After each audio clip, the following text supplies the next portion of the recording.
Started the stream.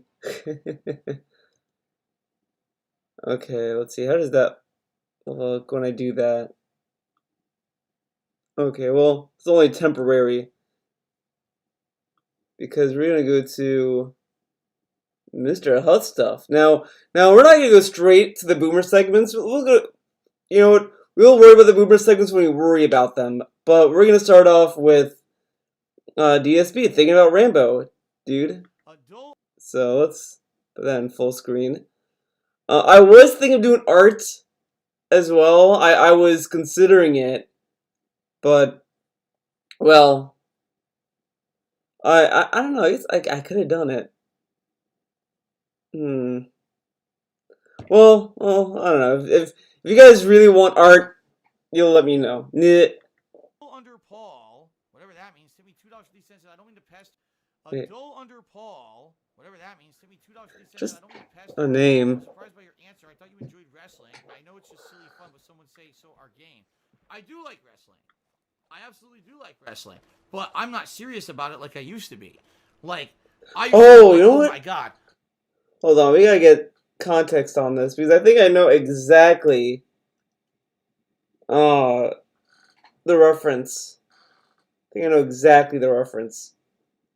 I don't remember if it was Dragon Killer or Mr. Hustuff's Twitter that posted it. I'll go to Dragon Killers. Oh no, I'm blocked. Yeah, come on. Come on.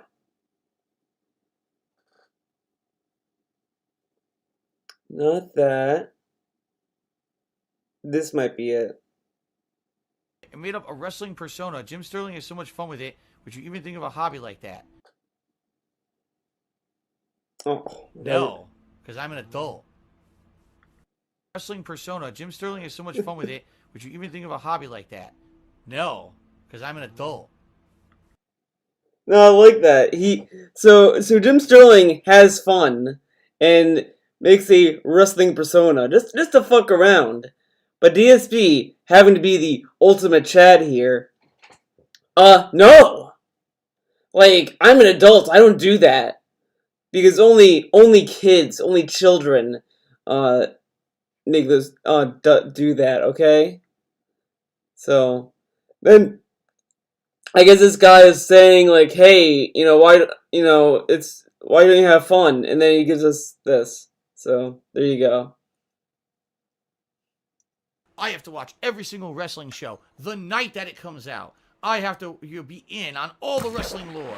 I have a wrestling commentary show that I do with a friend of mine, and so I have to watch all the new wrestling and do full-on ratings comes out. I have to wrestling, but I'm not serious about it like I used to be. Like I used to be like, oh my god, I have to watch every single wrestling show the night that it comes out. I have to be in on all the wrestling lore. I have a wrestling commentary show that I do with a friend of mine, and so I have to watch all Wrestling the new wrestling lore. and do full-on ratings of every show and everything. And I'm not like that anymore. I am now a casualized fan of wrestling. I have the WWE Network, okay? Casualized fan of wrestling. Oh boy, this okay. And when I get a chance to watch the shows, whether it be Raw, SmackDown, because I have Hulu too, so whether I watch Raw, SmackDown when I get a chance, WWE NXT, WWE 205 Live, and also NXT UK, when I get a chance to watch the shows, I do. But if I have a week where I don't watch them, I don't watch them. I don't stress out about it. I don't worry about missing a show. If I watch a pay-per-view 2-3 weeks late, I don't care. You see what I mean? Like, my mentality is, I don't watch them, I don't watch them. WWE NXT, WWE 205 Live, and also NXT UK. When I get a chance to watch the shows, I do. But if I have a week where I don't watch them, I don't watch them. I don't stress out about it. I don't worry about missing a show. If I watch a pay-per-view 2-3 weeks late, I don't care. You see what I mean? Like, my mentality is that wrestling is a casualized fun for me, and I'll... Now look how like, yeah, there are shows I like that I don't watch the day it airs, but like, it's just okay. You don't watch it the day it airs. Like he hasn't even been doing that for years. Like even before he became a casual fan. Like even when he was with Leanna, he would constantly miss the days that wrestling. Well, I'm not sure about when Leanna was there, but I'm pretty sure even then he missed days that it aired because I remember him still banning people over spoilers, and he still kind of does that. I'll watch it when I get a chance. I'm not an insanely hardcore, diehard fan of wrestling anymore, where I must be in the know on everything wrestling at every waking moment. You know, I'm just not like that. And you know what? I think I enjoy wrestling more now than I did before. Because the truth of the matter is, when I was getting invested... Of course, what he's doing now is the best, and what he did back then was the worst. Of course. In characters, in plot lines, in storylines. You know, I'm just not like that. And you know what? I think I enjoy wrestling more now than I did before. Because the truth of the matter is, when I was getting invested in characters, in plot lines, in storylines, and then when WWE would repeatedly drop the fucking ball over and over, I would actually become disappointed. And instead, now having a casual approach, I don't feel disappointment when something sucks. Like a lot of people right now are actually upset. They're saying Bray Wyatt the Fiend has been ruined. I don't care. Now look how fucking retarded this is. So then why watch it? If you don't care, then why do you watch it? Dude, this is like the shit that detractors deal with. Like, hey, Theo, why do you watch DSP? I thought you don't care about him. Like, oh my god. Like, if you don't care about wrestling, then why do you watch it? Now, of course, you say, well, I don't care if the story sucks. You know, I just watch it. It's like, okay, it sucks, okay. Then why do you waste your time? Now, and the thing that's even more like clown time with this is that DSP has went on numerous things. I don't want to waste my time with bad games. I don't want to waste your people's time with bad games. But he's willing to waste the time that he says is his free time to relax and all. He wants to waste that time watching something he doesn't even care about. Now, this is fucking retarded. And I think it gets even worse from this point. I really don't care. I think that The Fiend was one of the better plot lines of WWE. I didn't have confidence they were going to handle it right. It looks like they're not handling it right. And because I'm not invested, I'm not upset. Wait, what? I think that The Fiend was one of the better plot lines of WWE. I'm really upset. They're saying Bray Wyatt the Fiend has been ruined. I don't care. I really don't care. I think that The Fiend was one of the better plot lines of WWE. Wait. He doesn't care, but he just said he thinks that plotline was good. Oh my god. Kat needs to stop giving him whatever medication she's giving him because I think he's losing some brain cells. WWE, I didn't have confidence they were going to handle it right. It looks like they're not handling it right, and because I'm not invested, I'm not upset. Right? Because but you're not upset because you said you liked it, though. You said it was a good plot line. Oh. It's just I kind of got busy with life. I realized. Oh, you got busy. Sitting around and watching wrestling every single day constantly isn't the best course of action. There's more important things to do, like spending time with my wife, spending time with my cat. Oh my god. Besides just spending time with my wife and my cat. Now. Now, for a while, I understand. I can understand, like, okay, you want to spend time with your wife. Okay, that's something. But spending time with your cat, like, yes, that's if it's, like, such a... Like, you have to, like, focus on it. Like, yeah, I like spending time with Cleo when I go give her food and stuff. But I'm not like, oh my god, guys, I need to spend time with Cleo, okay? I need that time so me and Cleo can bond. Like, come on. Ugh. Watching fucking wrestling 24/7, you know, which is what it was becoming. There's so many fucking wrestling shows out now. You don't have to watch wrestling 24/7 to be in the know of all of it. I have now he likes to say, "Oh well, I don't watch it because I want to spend time with my wife." And I guarantee it's because there's so many shows that he can't watch, so he has to validate him unable to watch it all. That's what this is. This is what DSP has done for years. If he can't do something... What? What? The truth of the matter is the bottom line is what it is. Gumshoe voice. Everyone is saying, well, it's a waste of time and I really don't care. Wrong. Anyone with an intelligent adult human brain would be able to understand. Sounds good? Sounds good. But, oh my god. Like, he does this all the time. He always has to validate what he can't do. Like, if he... Now, he likes to throw out the term sour grapes all the time. All the time, but he uses it. This is what sour grapes is! Justifying him unable to watch all of the wrestling shows that are out, so instead of just saying, okay, it is what it is, he has to validate why he can't watch it. Well, see, I have spent time with my wife. That's much better than watching all these other WWE shows. That's what this is. Sour human milk. Interests and hobbies and things I like to do. I want to spend time with my family. I don't want to fucking sit around watching wrestling all day. So, I do like wrestling, but I'm just not hardcore. Oh wow, and I the banner is tiny. I honestly think I enjoy it more this way, so I'm probably gonna stay this way. He's gonna stay this way, guys. You know, keep in mind when I was super hardcore into wrestling too. Again, it was mostly one of the motivating factors was I was doing that commentary show, Smart Guys. So I had an incentive to be in the know about wrestling. There we go. I was going to talk about it every single week, and if there was a show or two I didn't see, that was something I couldn't talk about on the show. What? Smart Guys. So I had an incentive to be in the know about wrestling because I was going to talk about it every single week, and if there was a show or two I didn't see, that was something I couldn't talk about on the show, and people might want to hear my opinion. And Maybe that's why you hate wrestling, DSP. Well, hate is because you everything he likes, it has to be a job. Everything he likes has to be a job. He has to be like super focused and like put all his fucking energy into things. But then when you see his gameplay streams, it's just fucking lazy shit. Fucking this guy. Didn't get it. But then the show got canceled, and so it is what it is, right? And 1337, the reason why Minecraft brings all these crazy rants is because this fucking guy goes against his own rules because he's baiting contributions. Like that's what he's doing with this. It's not I'm just gonna talk to you guys. No, like he does these rants just so that people can keep tipping him responding to it either with troll messages or whatever. And it works. I mean, he was able to like finesse like $50 out of his fucking fans, because of this.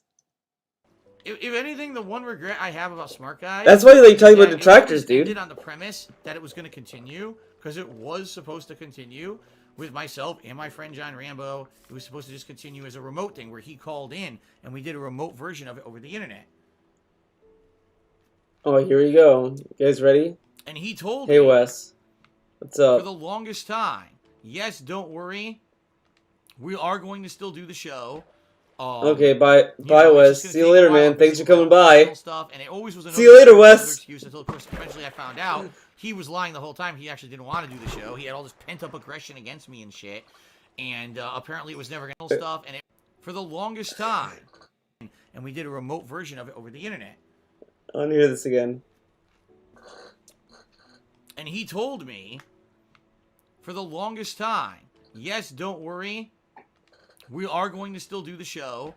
It's just going to take a while. I'm busy with my own personal stuff. And it always was another excuse until, of course, eventually I found out he was lying the whole time. He actually didn't want to do the show. He had all this pent-up aggression against me. Pent-up aggression. And apparently it was never... Now, what I liked about this is I was considering watching the Rambo and Howard video for this stream, but that might be a whole other stream on its own because I think that was like a 1 hour video.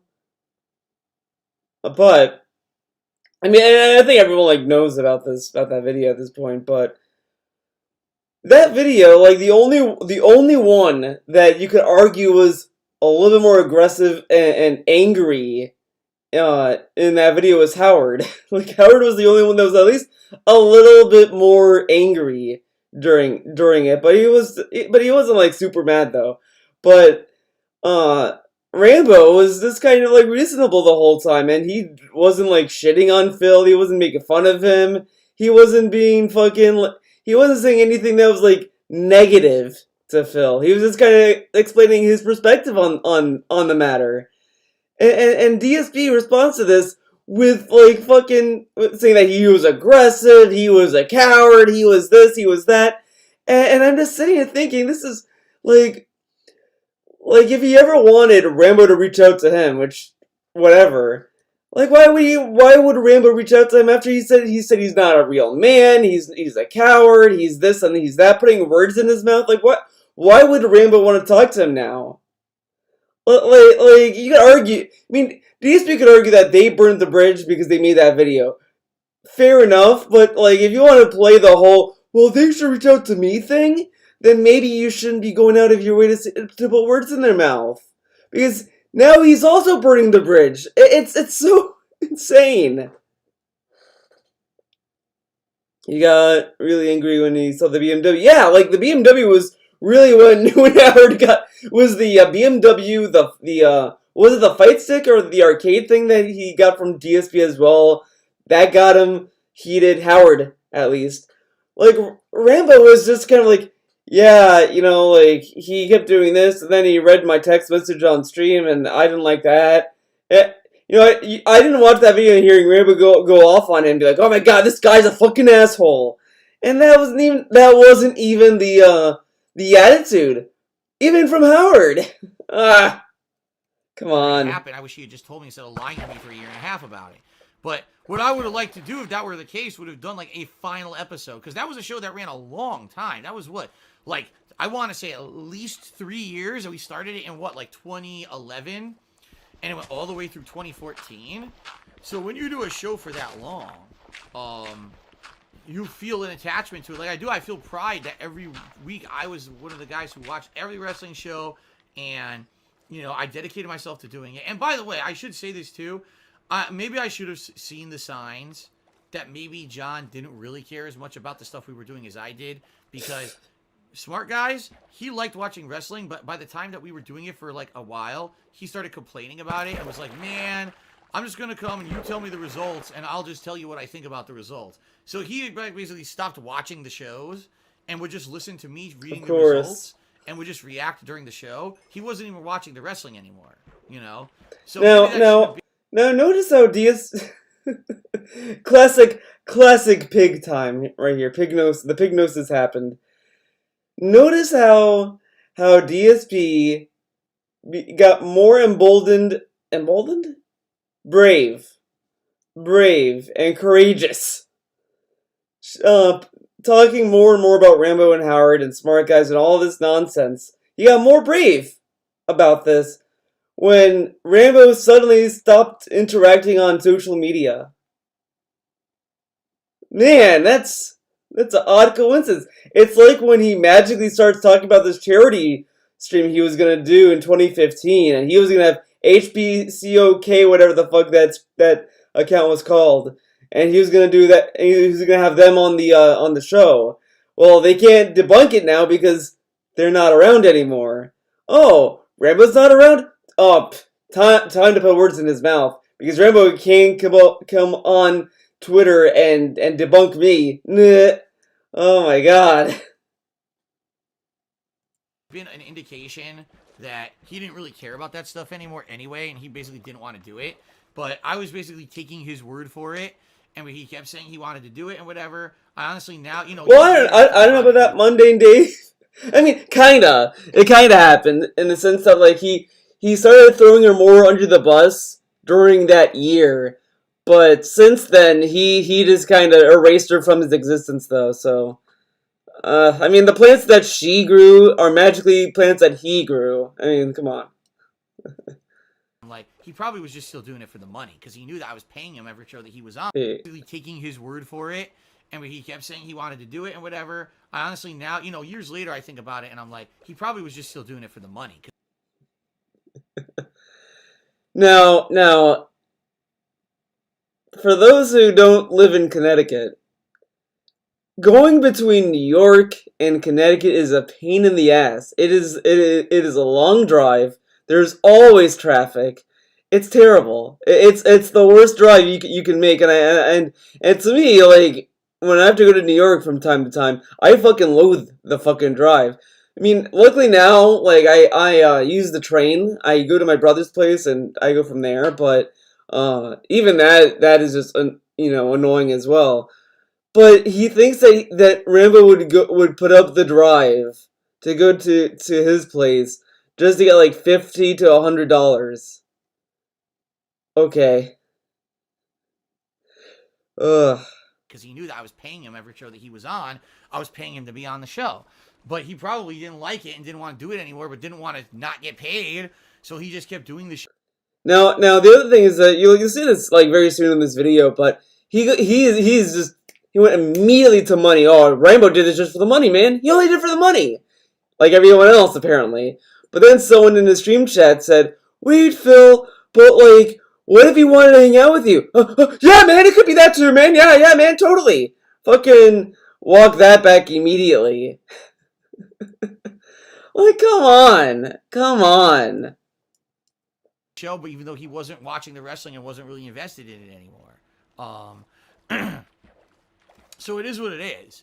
But anyway, the thing that one of my biggest regrets about that was I was always under the impression that we were going to go back and continue the show, so I never had a final episode. It was never like, here's the big conclusion, the smart guys, here's a retrospective of all the stuff that we talked about and covered over the years, and thank you so much to the viewers who No. If DSP truly loved the show and he loved the people watching it, why couldn't he do the final episode by himself? Oh, he might give us the meme. Well, I think it would be wrong for me to continue the show without Rambo.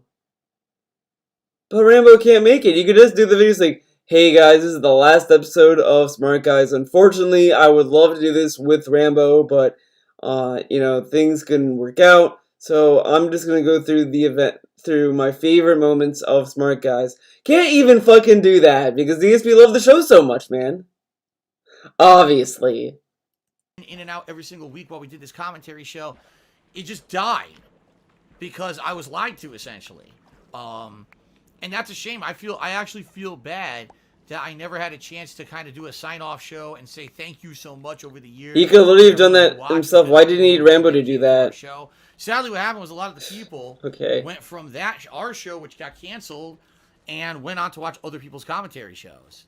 And yeah, that's what happened. Really it's not that no one gave a fuck about Smart Guys. It was because people moved on, dude.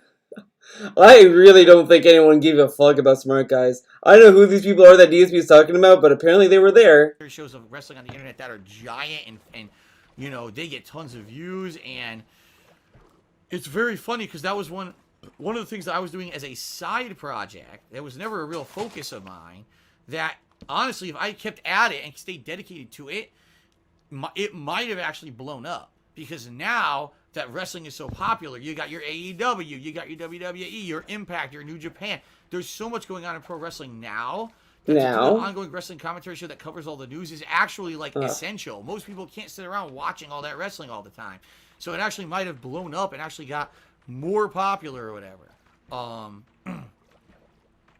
But it sucks that it ended the way it did. And again, I feel bad and I wish to apologize to those who used to watch that show that it ended the way it did. I was always under the impression it would continue because I was told that by Rambo, only to find out a year and a half afterward that it was all bullshit. This is all bullshit, dude. I Kill Kenny, you're completely mistaken. Rambo was paid for every single minute that he did anything in any of my stuff. Whether it was Smart Guys, whether it was the gameplay that he did with me, whether he traveled with me, like, he was always compensated for everything. Whenever we traveled, I usually paid his way, whether it was a hotel room or stuff like that, travel accommodations or plane tickets. When he was filming with me, he always got paid. The way we used to do it is I actually used to get reports from Machinima. Based on viewership, it would tell you how much money... Now, I remember there was a time when DSP told us that at some point Machinima stopped giving him the detailed reports. Like, they just stopped giving him the thing, so he gave him, like, a made-up number or some shit like that. It was very fucking weird, but it is what it is, I guess.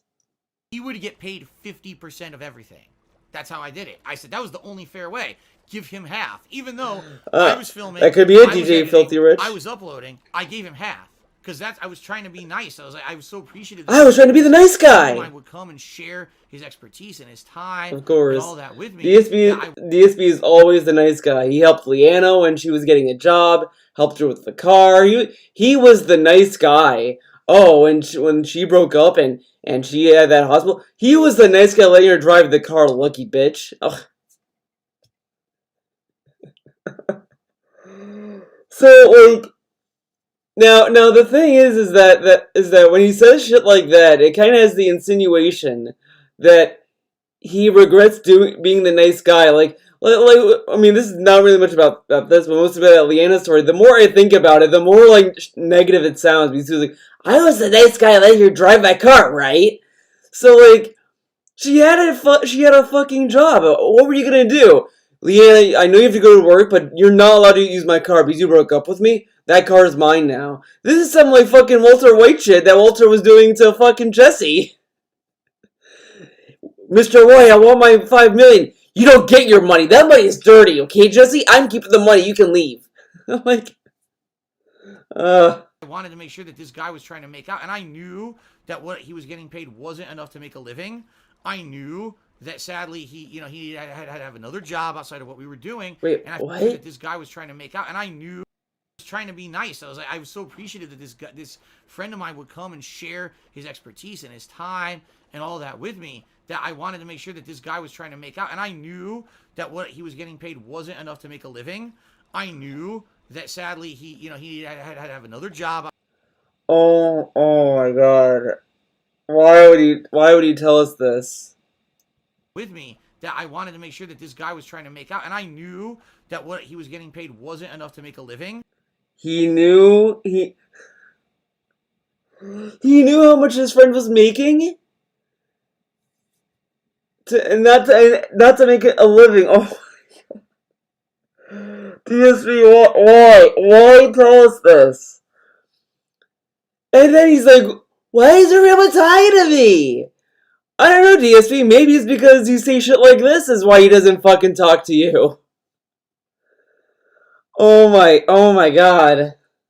I knew that sadly he had to have another job outside of what we were doing, and I felt bad for that because I really wanted him to be able to kind of be as successful as I was with his own stuff, which it never was. He did his own show, John Rambo Presents the Show. He did his own Dodge Man a Hole Punch, and it never really got popular to the point where he could make good money doing it, and I felt bad about that. So I always paid him half. I always did that. I was very honest and upfront about that I would always pay him. Okay, so if he feels bad for them, what about the trolls, dude? The trolls have miserable lives and they're unemployed and they're losers and all that. So shouldn't he be paying us money because he feels bad? DSP, you're the nice guy. Give me money. Oh my god. 50%, no matter what, even if it was less than me, because essentially I was getting paid less than he was for the stuff we were involved in. But you're being paid 50-50 though. I don't know where people get these crazy misconceptions of all that. I swear, there's just lies and misconceptions out there about that whole time. And there's not much I can do about that. I don't like talking about it because, it is in the past. Then why do you talk about it? What's done is done. People who decided to backstab me did.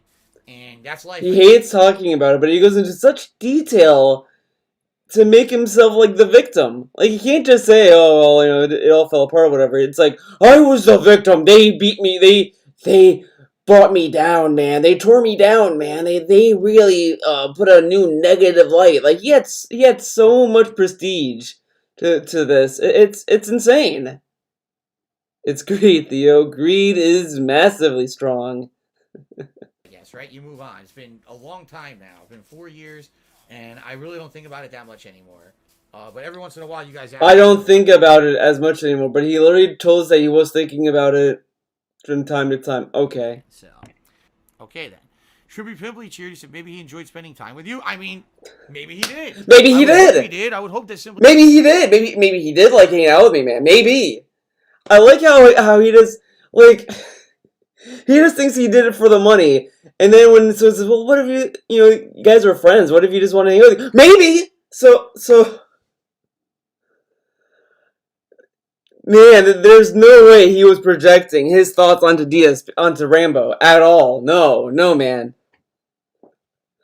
This fucking guy's insane. He didn't just come and spend almost every single weekend with me just for money. Seriously, like I genuinely enjoyed all. Then why do you think it was that then? Like it was so much fun, and that's why. Oh, I get it. I had to be cynical, dude. I had to be cynical, man. You never know. Seriously, I'm so fucking blindsided that this guy, after all those years of doing that stuff with me, comes out and is like, "Oh, Phil was just in it for the money, and he never was a good friend, and all that." And I'm like, I felt the complete opposite. Like, I thought the time we had was great.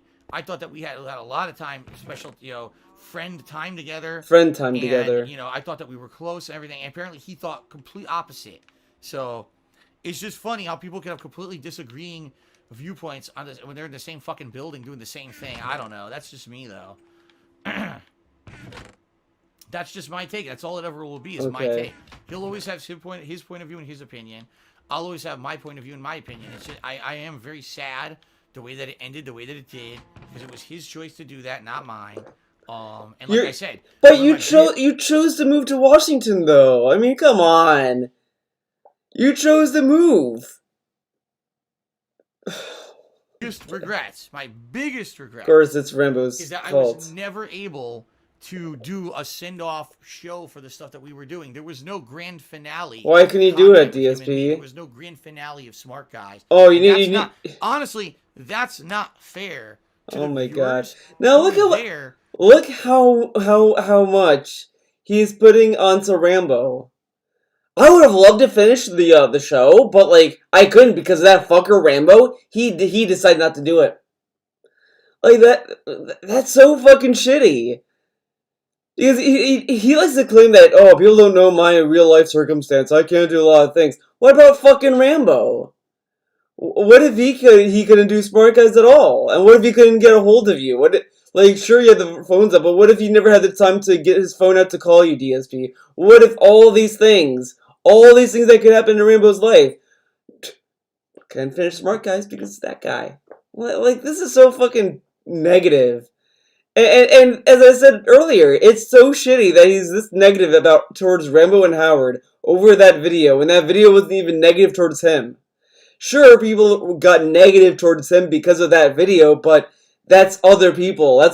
He's blaming Rambo and Howard for a third party that they have no control over. And it's shitty because DSP did it to them in the first place. Every Thanksgiving Ask the King, he would always say something underhanded about them. And then they make one video and he's so fucking, butthurt about it. Come on. From 2010 through 2014, 4 fucking years that people watched all our shit, and then just to say, oh, it's all over because of behind-the-scenes disagreements that we didn't even talk about publicly, and now we just decide it's over. That's fucked up to me, but that's just me. Oh, look! Epic Rage $7 says it's not too late to befriend each other. Anything's possible and life's too short to hold grudges. Yeah, but the thing is, he did hold a grudge. That's the point. I didn't hold a grudge against him. He's the one who didn't respond to me, cut off contact with me. Oh, what is this, DSP? Now, of course, I didn't hold the grudge, man.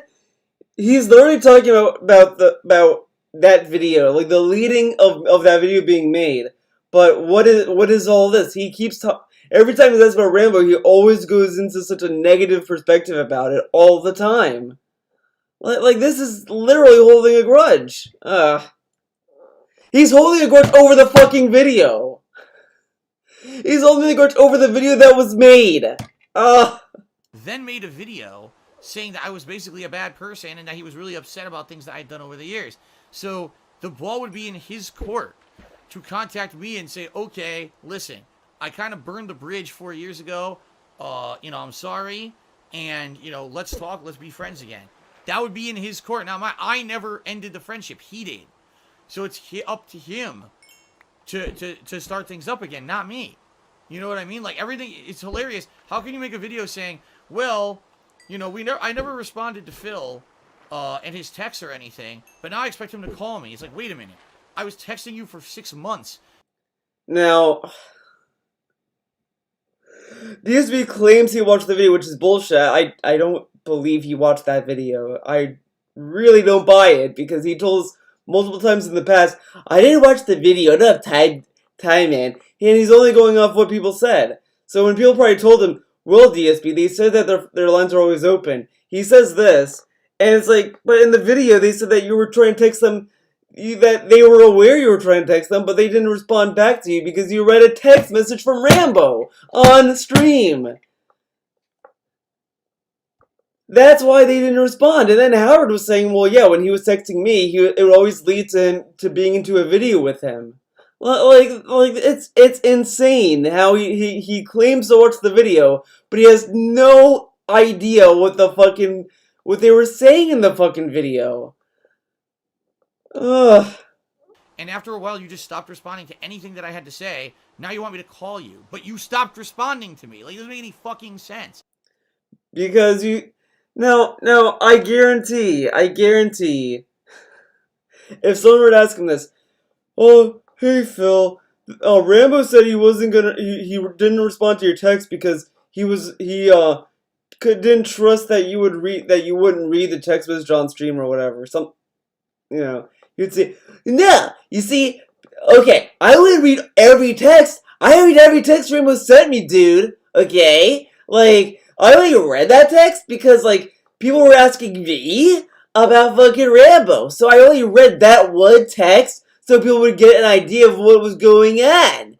But if it was, like, a text that was just between me and him, of course I would read it. He's a fucking idiot, okay? See, that's why that video that they made is completely incorrect, dude. Okay? Yeah. And it's gonna be fucking that. Now, the thing I said this before. If you cared about our friendship, and if the friendship, like, fucking dissipated or whatever, for whatever fucking reason, you kind of wouldn't care who's right and who's wrong.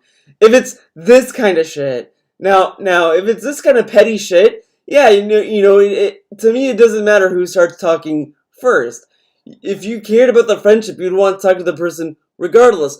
The only time I could see people, like, saying, I'm not talking to that guy, he hasn't talked to me, and vice versa, is if it's something over something really, really fucking personal. Like, if a guy ran over your dog and didn't apologize for it. Like that kind of shit. Like, something that's, like, really fucking fucked up, and you're like, I'm not gonna fucking apologize. I'm not gonna talk to that guy. He needs to apologize to me for what he did back then. But this is, like, petty nonsense.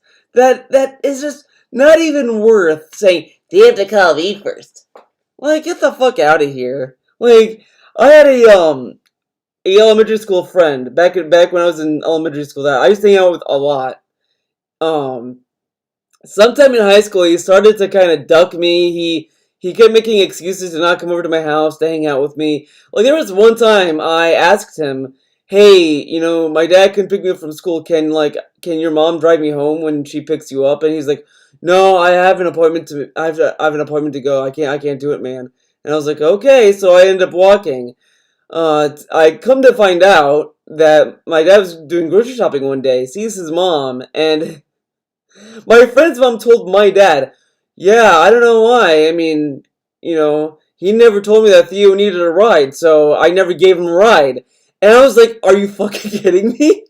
And so my friend refused to even let me get a ride home. And like, that day kind of pissed me off because I was like, what the fuck is wrong with this guy?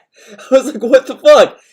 And then, like, I graduated from college, I was done with college and all that.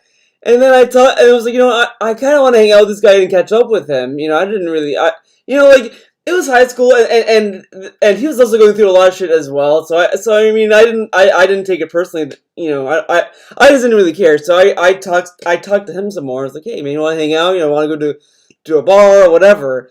And then he still ducked me. So I was like, okay. I tried talking to him, dude. I said, hey, you want to hang out? He was like, I'm busy, man. I can't do. I'm really busy. And then that was it. It is what it is, I guess. But I should make a video saying that he wronged me, and I should be really mad, right? Like, come on. Like, some things just don't pan out. And if people don't want to hang out, they don't want to hang out. Come on. Do you steal his girlfriend via Twitter? No. That would never be an issue. Let's say that. It's like this. He was like so hung up about texting or something. Like, what's the difference between texting or a phone call? right? It's the modern fucking era. Okay, the difference between texting and a phone call. Some people think, like, a phone call is more personal than text messages. I mean, to me, I don't care one way or the other. It's like, hey, if you want to talk to me, you talk to me. I mean, whatever is more comfortable for you, I don't care. I I like texting a little bit more. To me, like, talking on the phone is a little bit weird. I don't know. I don't know what happened to me. Man, like, talking on the phone got more and more awkward for me. I don't know why. I don't know why. Like, when people call me, it's like, hello, yeah, man, and it'll always be this weird silence. I don't know, it's very odd, but you know, people might prefer phone calls because it's more personal. People text all the time. I have to tell you, I didn't call my wife either. The whole time that, before she lived with me, I was texting her. I wasn't calling her on the fucking phone. We texted all the time. So I don't. Okay, so he's saying like, really, I didn't call my girlfriend, my wife. We texted, dude. Okay, but in a weekend preview. Oh my god, excuse me. You know what? We're doing this. Pig go.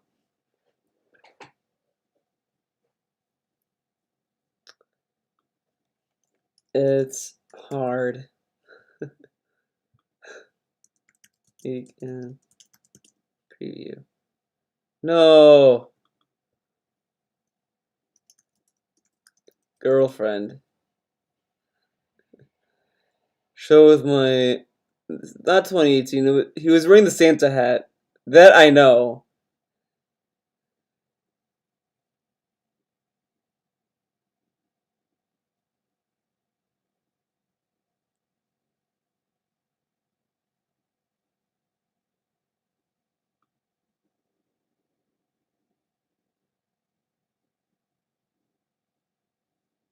About my financial problems. I told you about my girlfriend.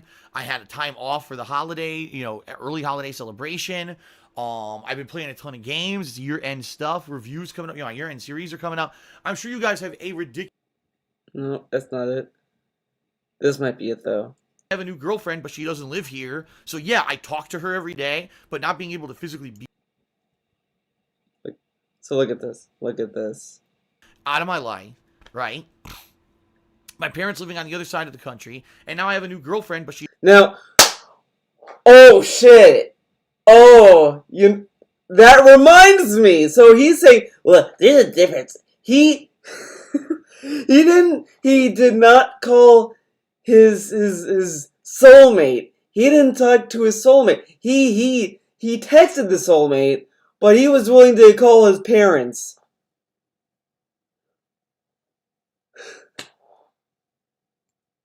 She doesn't live here. So yeah, I talk to her every day, but not being able to physically be with her. No, yeah, he says talk to her. Now, and DSP's like, well, talking can also be text, dude. Like, you're talking when you're texting. Now, okay, now the other thing is this.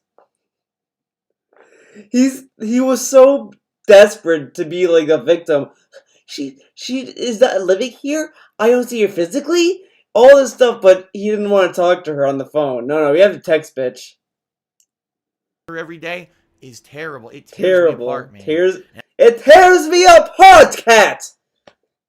That's one of the things in 2018, one of the resolutions I'm trying to make is stay in this house. I love DSP's idea of a resolution. Everyone's resolution, I'm gonna try to eat less fatty food. I'm gonna try to be more positive. I'm gonna try to do this. But his resolutions are stuff that's like not even resolutions. This is just goals that people make every day, no matter what. Like, I fucking hate. And I guarantee either he's gonna say it or someone's gonna ask him, "Hey Phil, what's your New Year's resolution for 2020?" My New Year's resolution in 2020 is to pay my taxes. To have enough to pay my taxes. And then maybe later in 2018 we can find a way where maybe, if things keep going the way they're going, she can move in with. Later in 2018. Do you know how late it was until she moved in and they found a way magically? Fucking February. Oh my god, I kind of want. Oh my god, 2017, like when he announced cat is like the best, like, moments of all the sleazy scams that this guy has ran. It's insane. It's insane. It's so insane. Oh no, that's not Control F. Oh my god. I don't understand what his gripe was. I really don't. I don't get to this day. I don't understand what his big holdup. I really feel that there was like underlying pent-up issues. If he watched the video, he would have known. But he didn't watch the video, so he doesn't know. That he doesn't want to talk about. And because of that, like, maybe he feels like when I moved away from Connecticut, I abandoned him because I was someone who I was always doing stuff with him, and it was a way for him to have a job or make money or whatever. And when I moved, that was it. That was like, basically, he was like unemployed. You know what I mean? Not to say he didn't have another job. He did, but I was always doing stuff with him, and it was a way for him to have a job or make money or whatever. And when I moved, that was it. That was like, basically, he was like unemployed. You know what I mean? Not to say he didn't have another job. He did, but, you know, it never, admittedly, it never was a discussion where it was like, well, I wouldn't move out of Connecticut because Rambo was doing co-op with me every week and making money doing it. That was never a point of discussion at all. He never even brought it up. Maybe that was part of it. I have no idea. All I know is what he said in a video, which to me, watching that video, it doesn't make any sense because he didn't watch the video though. He told us when the video came out, "Hey Thor, you gonna watch?" "I'm never gonna watch that video, man. That video is good. It's just this and whatever." Now he might have watched it. He probably did, but if he watched it, then he would have understood when he said that. Well, he read my text message on stream. That's like a big like fucking information that he happens to forget apparently. The stuff he's saying was never explained to me, never portrayed to me in any way, shape, or form. And from our own personal experiences, from my side, it makes no sense. How can you say that I was not contacting you when I was? You were ignoring me. You know? He was ignoring me for 6 months. He was barely ever responding, if he even responded. And then come to find, oh, well, I really feel that every time he texted me, it was just about filming something. That actually wasn't the case. But that wasn't the case. Oh. When you don't respond to my text, how would you ever know? How would you ever know? Dude, when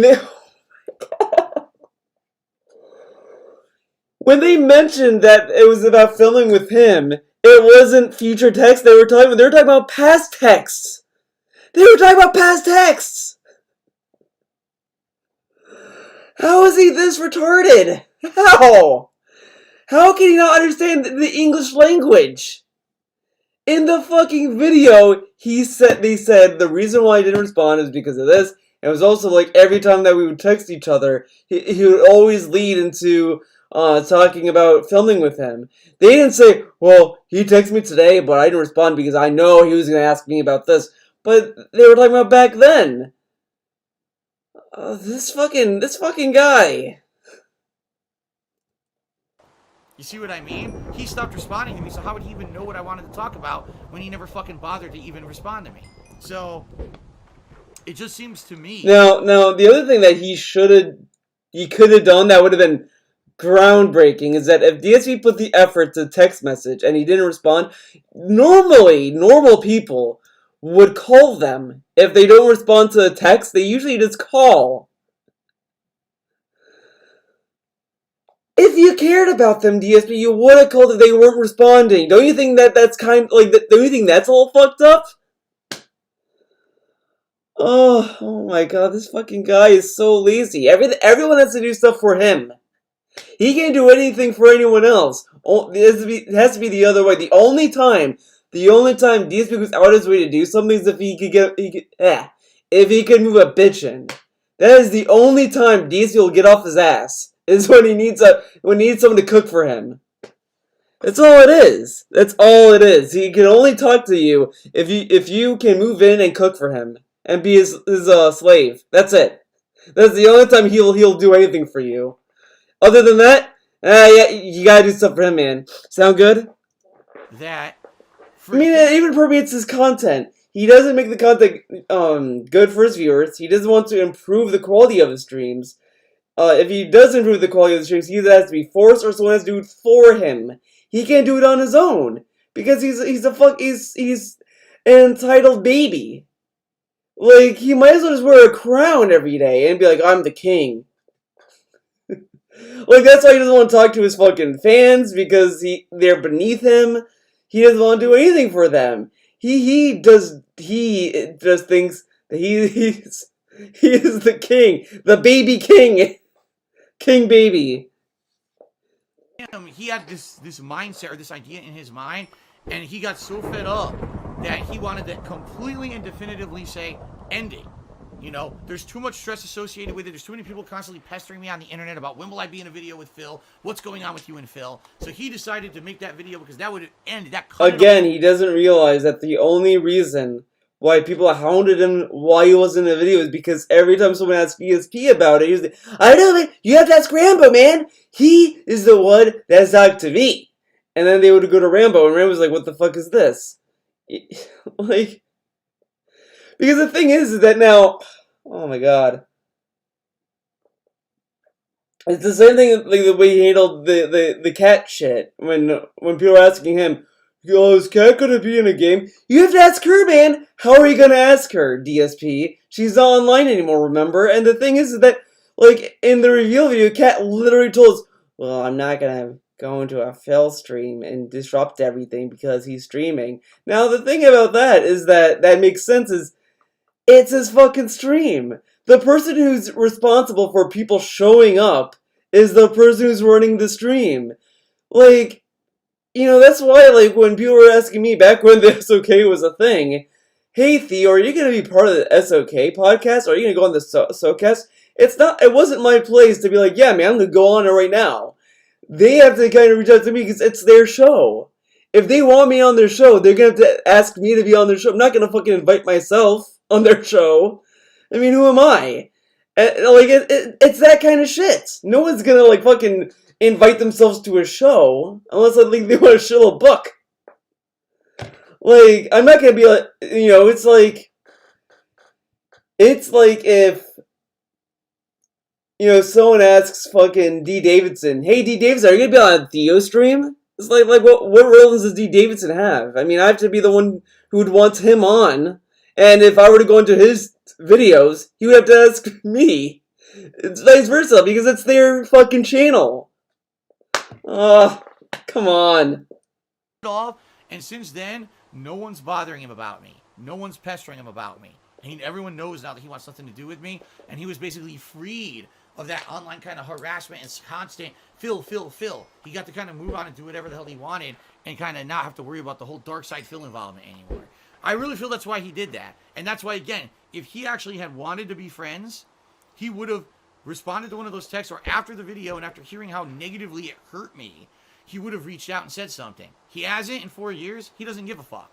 If he did, he would have reached out to me. My contact information is exactly the same. You could have reached out to him when he didn't respond to your text messages. You didn't care enough to do that, huh? Like even before that video was made, and Rambo hasn't been responding to his text messages. Why didn't DSP call him throughout that time?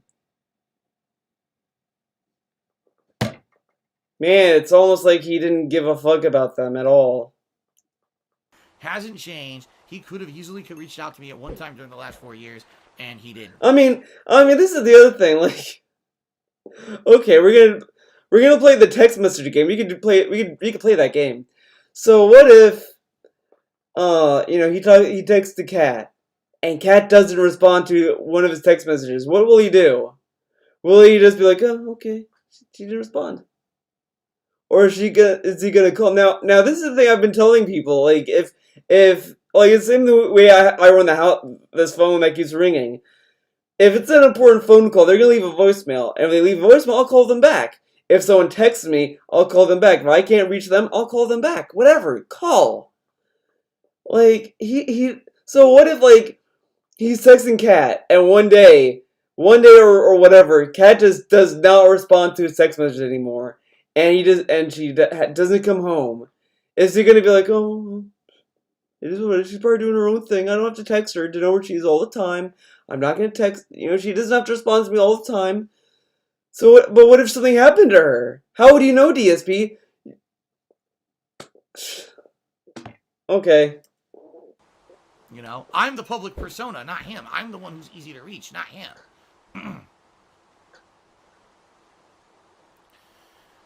Anyway, here we go again. So everyone's saying exactly the same thing. Try to rekindle the friendship, blah, blah, blah. I just explained my take on that. So, Shrimpy Pimply cheered. And he said maybe he had his own problems. No, and you're right. You're absolutely really right. Maybe Rambo he had his own problems. No, you're right, man. You're right. I just think that money ruined him, dude. Sound good? His own life, has his own problems, has his own shit going on. That's perfectly fine. So tell me, right? Tell me what's going on. Don't have. Why is it your concern? Pen up resentment behind the scenes and then blow up in a video publicly when you literally ignored me for 6 months instead of telling me that there was a problem. You know, again, I said this back then. I'll say it again. A real person who has responsibility, who has respect, who acts like a true responsible adult, a man per se, rather than someone who's a coward, who hides, who has pent up resentment. Calls them coward, calls them passive aggressive, etc. But like, if you had a friend and they aren't like acting, they're not being like truthful or whatever, wouldn't you just say like, hey, man, are you okay? Are you all right? I mean, is there something wrong? Like, he didn't think that maybe him not responding to his text messages were kind of a sign that maybe he should call them and see what's going on. What a great friend. Like, there are times where, like, I go to sleep and my friend, I have a friend that texts me, at times. I haven't talked to him as well, but, you know, he, texts me overnight, and, you know, I'm sleeping. So I wake up the next morning and see all these text messages they sent me, I'm, like, thinking, oh, something, you know, it was I'd either respond in the morning, say, like, oh, man, that's funny story, or whatever, or I just respond when, you know, when I can.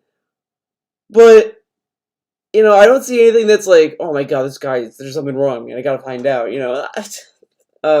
Passive-aggressive behaviors. Come on. A real person will upfront tell you when there's a problem. They won't hold it behind closed doors secretly. Now, this sounds like victim blaming, because what if it's not easy for them to tell you, though, DSP? Now, look at this.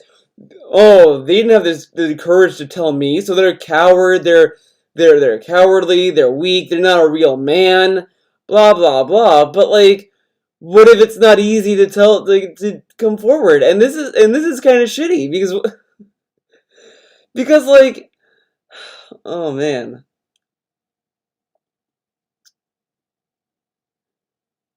I'm trying to find a cat example, because I feel like, like that this could happen with a cat, and people be like, oh, see, you're blaming Cat. That's wrong, man. Like, come on. Someone said this in LSP's chat. DSP says he used the only text Cat, and they brought up a good point, saying Cat couldn't call him because she was living with Superman at the time. She could leave the house, Lynn. She could, like, walk out. She could be like, I'm talking to my boss. She could tell Superman whatever. but that is a good point, though, Lynn.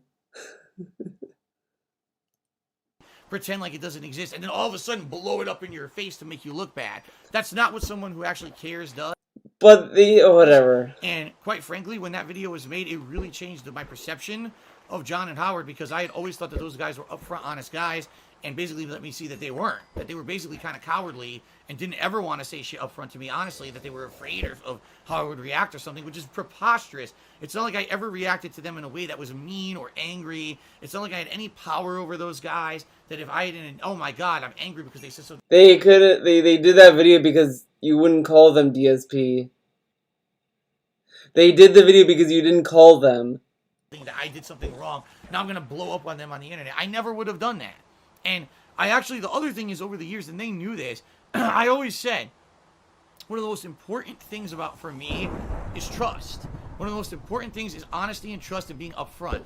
I would rather you insult me to my face than you hold pent-up aggression for 3 years and then... Again, with the insulting, the video didn't even insult him. The video didn't insult him. And he's like, well, you know, I'd rather be insulted to my face instead of a video being made about me behind my back. But the video wasn't insulting at all. They were just saying, like, hey, man, This is our issue with Phil, and that's that. It was just them telling their experience with him, not saying, this guy's a scammer, he's a beggar, DSP is a pedophile, DSP is a scammer, DSP is a racist. They didn't do any of that shit. And he's putting all these words in their mouth. This is very fair to them. And have it come up, behind my back and stab me in the back. I'd rather have you just insult me to my face, because then we can figure out why you have this negative feeling towards me, and we can figure it out together and get past it. If I don't know about it, I can't get past it. And that was the whole issue there. That was the whole fucking issue there, is that here's someone who I trusted, who I had, been... He's not an isolated man. He has a cat, and he has a cat. Come on. Told stuff who I hadn't told anyone else, trusted in with private information. Now again, with this, I trusted them, man, I give him private information. He acts as if, like, Rambo and Howard went on video and showed them his, like, fucking personal, his skeletons in his closet. Like, guys, look at this. Phil, he's a rapist. Like, he acts as if Rambo Me Too'd him. He acts as if he got Me Too'd. Oh my god. Like, oh my god. Imagine if Kat comes out years later and says, guys, like, Chaos Realm starts streaming again. And that's when you know something's up. And she starts streaming and she's like, guys, I'm gonna reveal something to you guys. I'm gonna be honest.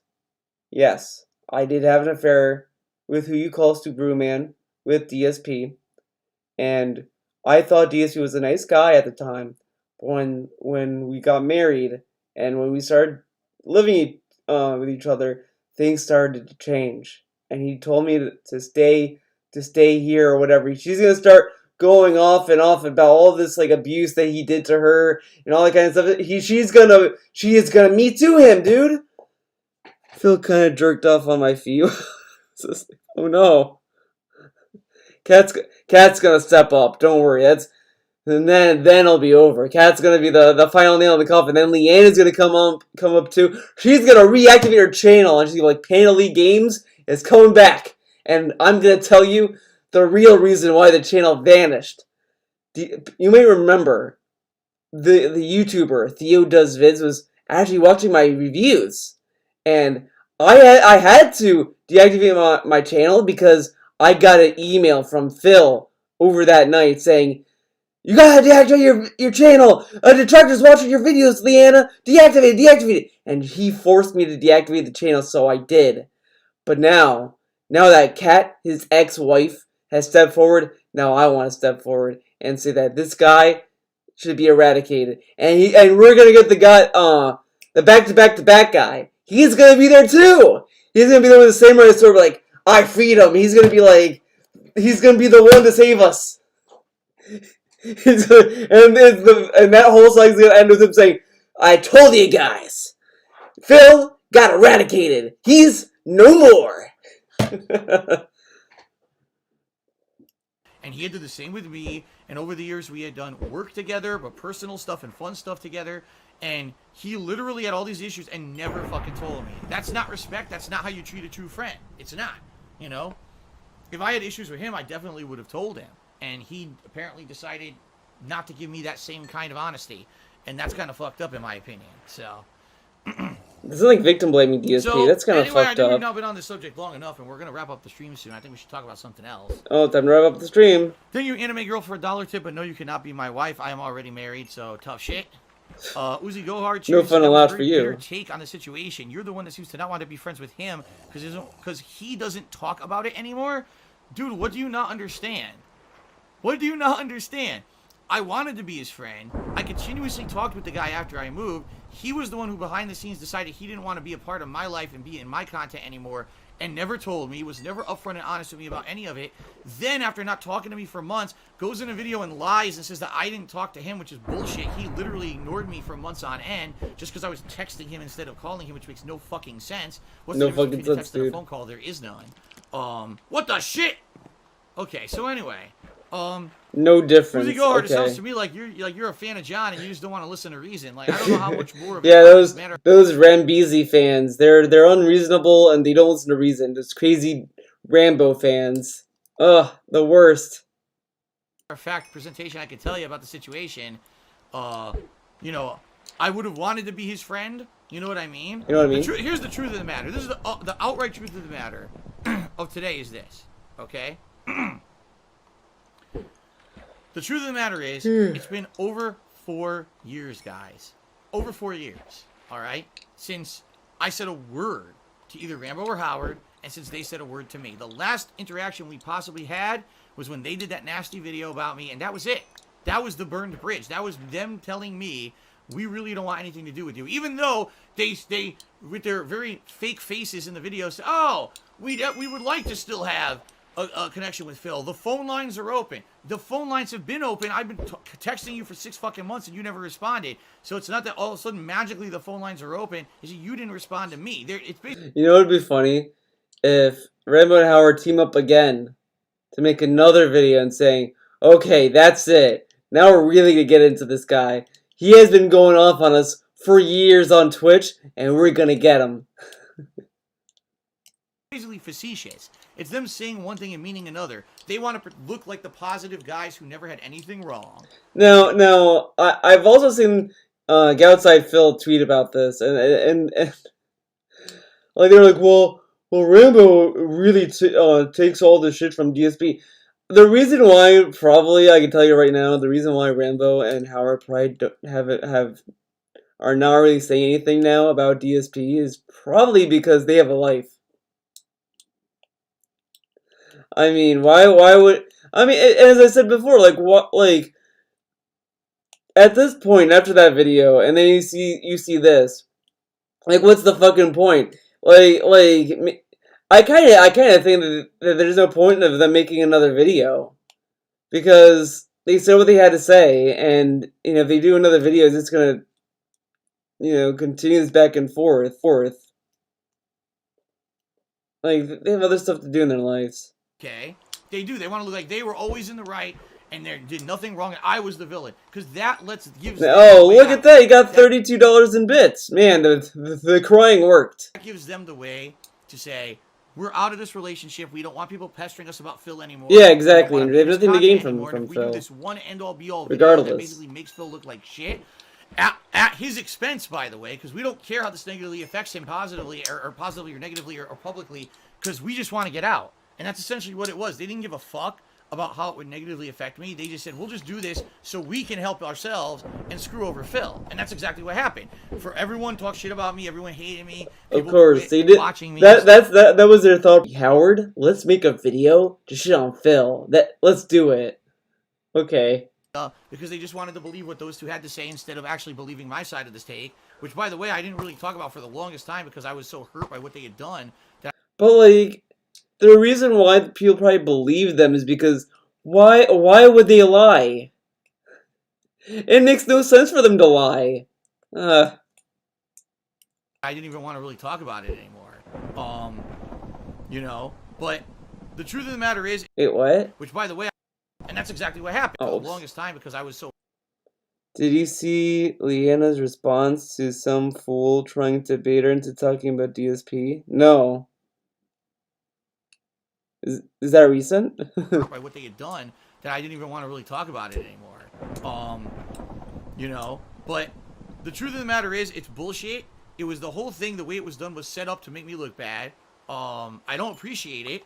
And after 4 years, if any of them had a shred of decency in them, where they actually felt like, oh shit, maybe this was kind of a messed up thing to do the way we did it. Maybe we should have just contacted Phil. They would have contacted me by now. They didn't. So after 4 years, no, I don't have any desire to freaking talk to them or be their friends again. Why would I? It's been 4 fucking years. We could be totally different people. I can tell you right now, I'm a completely different person now than when I moved out of Washington. You know what I mean? Like, I have matured up. I have grown up. I've changed the content I put out. Oh, that's all she said? Well... That's such a PR response, though. She could have just not responded or just said, "Hey, I'm doing my own thing," and that's it. But it does sound funny because she literally said no ill will, and DSP was kind of negative towards her, which again, just shows who really did the breaking up. Just saying. Doesn't sound that mutual to me, buddy. I'm not the same kind of person.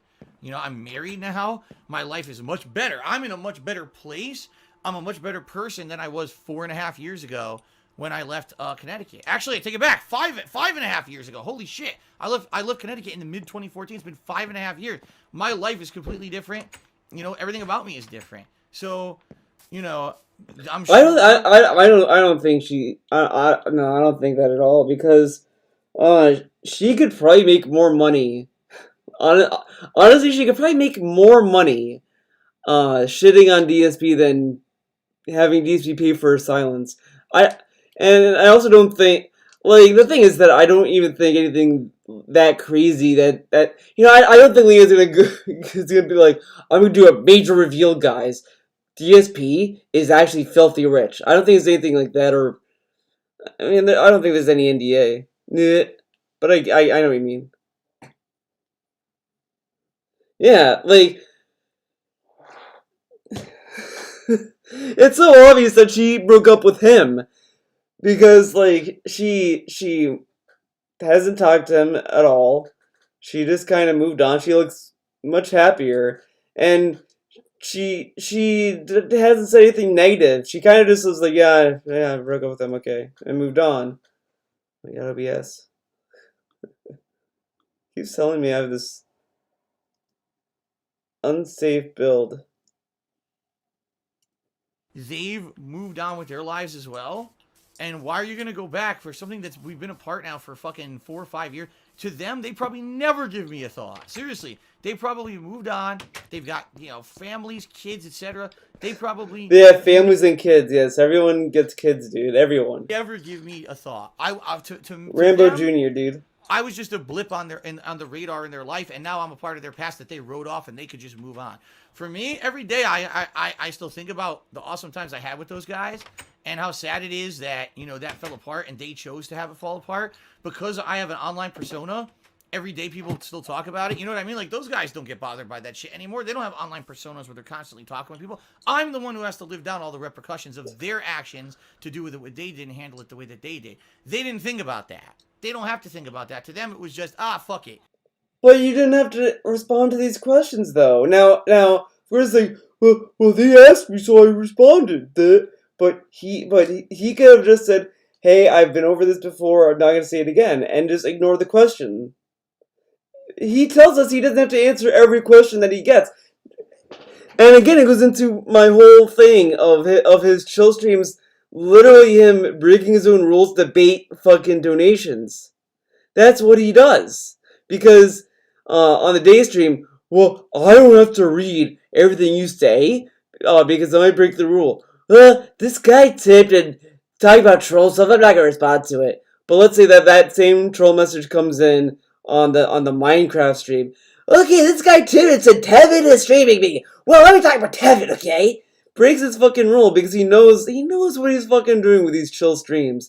It's less people on stream, so it's an audience that he doesn't give a fuck about. To be honest, he doesn't give a shit about the nighttime stream. He doesn't give a shit about the daytime stream either, but he wants to have a facade. The day stream is like the fake stream where he pretends that he's super positive and he ignores trolls and all that kind of stuff. He still gets baited, but it takes a little bit more effort to bait him on the first stream. But the nighttime stream, okay, that's when he reads all the troll stuff because he knows he can get money out of them. And that's what he does. That's what these are. And that's how these are so successful, because he gets to bait people into giving him $1 tips, into saying, well, but Phil, Rambo said you're a doo-doo head. Well, he's the doo-doo head, man! Move on and fuck Phil, right? But I'm the one who's left with the pile of shit for the rest of my life. People will still be asking me about what happened to those guys. How did that fall apart? How do you feel? Blah, blah, blah. So it's completely one-sided. Again, he also told us, like, I'm not going to tell you about this story. You heard the story so many times, man. I'm not going to tell you the story about the hot Latinas. I'm not going to do that. You heard that story way too many times. You guys know the story. Hey Phil, what happened to Rambo? Okay, so it was a hot sunny day back in Connecticut, and I was moving away, and Rambo, he was all buddy to me, and then I moved away, and then I was like, Rambeezy, let's do Smart Guys again, and he would always find excuses, and we moved on. But then on a cold winter day, we got a video from Rambo and Howard saying that I was a scammer, and he said a lot of negative things behind my back and betrayed my trust. And I feel like I was like Jesus, and Rambeezy was Judas, and he fucking stabbed me in the back, man, and that's what happened. Very messed up, and that's just the situation. But I really, at this point, have zero desire to ever be friends with them again. Why? It's been 4 years. It's been 4 fucking years. If they cared, they would have reached out. I don't care anymore. I have a full life. Why didn't you care back then to call them? I'm super busy with my cat. I'm super busy with my streams. I'm busy with everything else going outside of that. I don't have time for other friendships outside of that right now. Maybe in the future I will. I don't right now. I could. Maybe as some. Wait. I'm super busy with my streams. I'm busy with everything else going outside of that. I don't have time for other friendships outside of that right now. Maybe he has no time for friendships. He has an hour. He told us that he has like an hour of free time before Cat comes home. But okay, he tells us I have no time, man. He gave us the same meme when he was single. I don't have time to find a new girlfriend, man. I have to do streams. I have no time, man. No time. But he somehow had time to find Kat, to steal her away from Subaru Man. Somehow he had time for that. When he claimed he didn't have time. Because he said he didn't have time to find a girl because he has to do the laundry, he has to do all these chores around the house because he's alone, man. But he had time to talk to Kat. Now that Kat's moved in and she can share some of the responsibilities, he has even less time making friends. He can't also make friends with Kat on their day off. He can't make friends with Kat's friends. He can't do that either. Is that why he had to end stream early now? I'm a little happy that what I wished happened. During that Sonic Pinball stream, he was like, they're here, and then he left early for that stream. And I said, man, it would be something if people started to troll tip him saying, hey man, did you have dinner with friends or whatever? And if that became such and to see that become a toxic negative detractor meme. And it did. It was a detractor meme to believe that he would hang out with other humans. I fucking loved it. That to me made me so happy to see that that it was a detractor meme that he would hang out with other people. That was just great. Maybe in the future I will. I don't right now. But what does that mean? In the future he will? Okay. Oh no, when he gets a job, dude, he's gonna be able to when he's able to stream less, dude. Come on. Could give 2 shits about what's going on with them because they don't give 2 shits about me. So why do we even dwell on this? And why do people still to this day they're still cheering and saying, "Oh, be friends with them. Be friends with them." No, I don't care. Maybe I cared back then because I was so hurt. It's 4 years, guys. The emoji they're here. I love that. The math.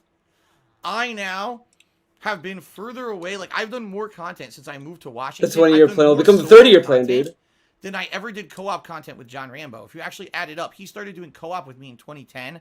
So 2010, 2011, 2012, 2013, and half of 2014. Now this is kind of sad for him to bring up that he claims that he has more content than he has with Rambo. But when you do the retrospectives, guess what the majority of the retrospective is? And like Tevin mentioned this too. Every retrospective that he has done is like 90% of Rambo and DSP content. And like 10%, maybe even less than that, is content where it's just DSP. But he has more content than he has with John Rambo, but yet but only people want to watch the Rambo parts in the retrospective. Oh man, feels bad, man. I've now done 4.5 years of solo content here, and have obviously moved on successfully. It's people got to move on at some point. You know what I mean? People got to move on. They've got to realize that that era is over. It's not coming back. It's never going to come back. That was their active choice to do what they did. I'm never going to be able to change that or affect it in any other way at all. It's always going to be just what it is. So either, you accept it, or you keep talking about it, you keep harping on it, you keep beating the dead horse, you keep, and for me, it's like, it's a closed subject. I don't see why people keep bringing it up and shit. I really don't. I don't see why people keep constantly bringing it up. When in reality, it's not super important. It's not something that I feel is effective to really even talk about anymore, because it doesn't really affect my life anymore, I don't think things are magically going to fix overnight ever. I don't have these weird misconceptions that one day magically everything will go back to the way it was. Oh, it's not. It's over. It's been over for 4 it's fucking years. that. It's time to grow up and move on. Bullish Rux says some people just can't move on from the past, and you're right. Richard Link says people bring it up because of this reaction. Well, you see, I feel that this was actually a nice. Well, you see, this is like a rational reason. Level-headed way to deal with it. I basically spoke from the heart. I told you exactly how I felt. I tried not to be offensive. I tried to be fair to those guys, because I can kind of see from their perspective as people who maybe felt that I didn't treat them the best over the years, and felt that maybe the insane amount of constant harassment. Now again with this, like, well, he still doesn't understand the reason why people bait him about Rambo is to get this kind of reaction, because he doesn't get that this makes him a lol cow. That he acts like a fucking child about losing Rambo. He acts like a little baby. I was the victim, and everyone betrayed me. World, I'm fed up with this world. Like that's why people bring it up, because of reactions like this. But he doesn't get it. He doesn't get that this is stuff that people make fun of him for. And negativity that they got as a result of being Or a part of whatever. my content was such a weight on their lives that they had to find a way out by any means necessary. And I really feel that's how it ended up the way it did, and how it ended the way it ended, is because they just felt, oh shit, it's not worth it anymore to be friends with Phil, because look at all the shit, the harassment we're getting online constantly, be in Phil's content, what's going on, blah, blah, blah. And they realized they weren't ever going to make it doing internet-based content, that they had to do other stuff. And great gameplay, by the way. Look at this. What's he fucking doing? I don't think they realized that it was going to hurt me as much as it did. I don't think they cared. To them it was just, we got to get on with our lives, so fuck Phil. He left us, he moved, so let's cut him, right? And that's what happened. Phil. So. Oh, man. Okay. Let's see here. Shrimpy Pimply cheered and said, depression can bring out the worst in people. Everyone makes mistakes. It's hard to talk about stuff. Sorry that happened. Could you talk to him even just to bury the hatchet? No. My god, look at this meme. Shrimpy Pimply cheered and said, depression can bring out the worst in people. Everyone makes mistakes. It's hard to talk about stuff. Sorry that happened. Depression brings the worst out of people, and sometimes it's hard to bring it up or whatever. Now, DSP does not think at all that maybe that's what was going on with Rambo, and why he didn't tell him to his face about this stuff, because of the depression. No, only DSP can suffer depression, idiots. Could you talk to him even just to bury the hatchet? No, I've already answered that. It would be up to him to do it, not me. Friendly tip me $1. Said, I just want to let you know that you're appreciated. I'm sending this to remind you that you're an amazing person who a lot of people follow. Thank you very much for that. Oh my god, Phil, you're amazing. I love you so much. Oh. And I know that, don't get me wrong. Yeah, oh my god. Things that have happened to me, being betrayed, being backstabbed hurts. But at the same time, I get so much positive support from you guys that I don't let it get to me. You know what I mean? Like, yeah, he has to cry to his fuck. He has to cry to them for them to give him money. What a positive interaction he has with his chat. They don't give him any money at all when he does the normal content, but the moment he says, today's been slow, guys. I don't know what's going on, Like, I really hope you guys step up, man. Like, it's rough, man. oh my god, Phil, here's $50. Well, man, thank you for the $50. What a great life. I could have completely given up out of all the times that I've been backstabbed and treated like shit over the years, but for me, the fact that you guys are so supportive, and of course, I have a beautiful, loving wife who every single day has my back and loves me and supports me, and I have a family, everything. I don't know if she has your back. Why do you want to spend so much time away from her? Every time she talks about her coming home, I gotta get out of here before she comes home, man. It's like if he stays a little bit overtime in that little office, she's gonna like fucking castrate him or something. Well, if you don't come down for Din, I'm gonna fucking cut your dick off. Oh my god! Okay, I'll be right there. Going good, like I keep telling you guys, things are good. Things are not bad in any way, shape, or form. Things are good for me. My personal life right now is probably the best it's ever been in my entire life.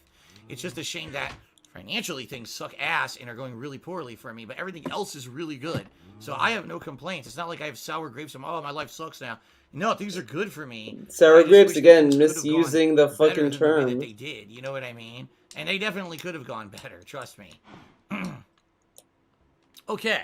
Triply Pimply cheered against it. Sorry, I'll drop it. Seems like it still sort of hurts. It's always going to hurt. That's the thing. People say, oh, in time things get better, things don't hurt as much. That's horseshit. When you get genuinely hurt in life, Triply Pimply cheered against it. Sorry, I'll drop it. Seems like it still sort of hurts. It's always going to hurt. That's the thing. People say, oh, in time things get better, things don't hurt as much. That's horseshit. When you get genuinely hurt in life, it'll hurt forever. It will. It'll always hurt. It's just that it's not as sharp as it used to be. Did you just hear that? He literally just agreed with the saying that other people said, that the pain gets better over time. He just said that again. That's bullshit. What really is going on is that the pain just doesn't hurt as much anymore. That's what people say, though. He disagreed with the saying that he agreed with. Okay. You know what I mean? Like, every day I think about that, I still feel like I was completely betrayed and hurt by those guys. But I can't change the past. I can't make things any better. So that's life, and you move on. And you instead of, I could have took that experience as, oh my God, here's people who I trusted, and they completely betrayed me and treated me like crap by doing this. And I could have just said, well, I give up, but I didn't. Instead, I stayed positive. I stayed the course, and even with all the worst things that happened to me in the future, I'm still here. I'm still positive. I have a beautiful wife now to share a life with because I didn't give up. A beautiful wife. You know what I mean? Like, I could have shut down and just said, fuck this, and got depressed and just let everything overcome and beat me. And I didn't do that. Instead, I just reapplied myself more positive in life, and things turned out well. So there's an experience. There's an example of not letting that shit overcome you and then having a positive outcome. You just had like half a video. Shrimpy Pimply cheers, so maybe they feel bad now and are too embarrassed to bring it up. Dude, they just don't care. Dude, I love that Simply Pimply. This fucking idiot. Okay, Phil, I'm not gonna bring it up again. And then he brings it up again. Right now, they don't care. They don't care. If they had an inkling of morality or feeling of remorse, they would have definitely done something. Well, they don't care. Oh, shit! Ultimate Warrior took me $1. Says, will you ever do a debunk stream about Rambo and Howard? No. Debunk stream! No. It's stupid. It's stupid. He literally did a debunk stream, though, about Rambo and Howard. He already did it. It's called the debunk stream. He did it though, and this isn't debunking. Okay.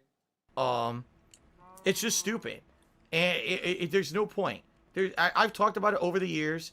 Every once in a while, I'll give you my take. I'll give you, Yeah, those are debunk streams, DSP. I'm not gonna sit there and do a fucking debunk stream. There's no point. It's dead. I told you. I've now made more content after my anything I've ever done with them.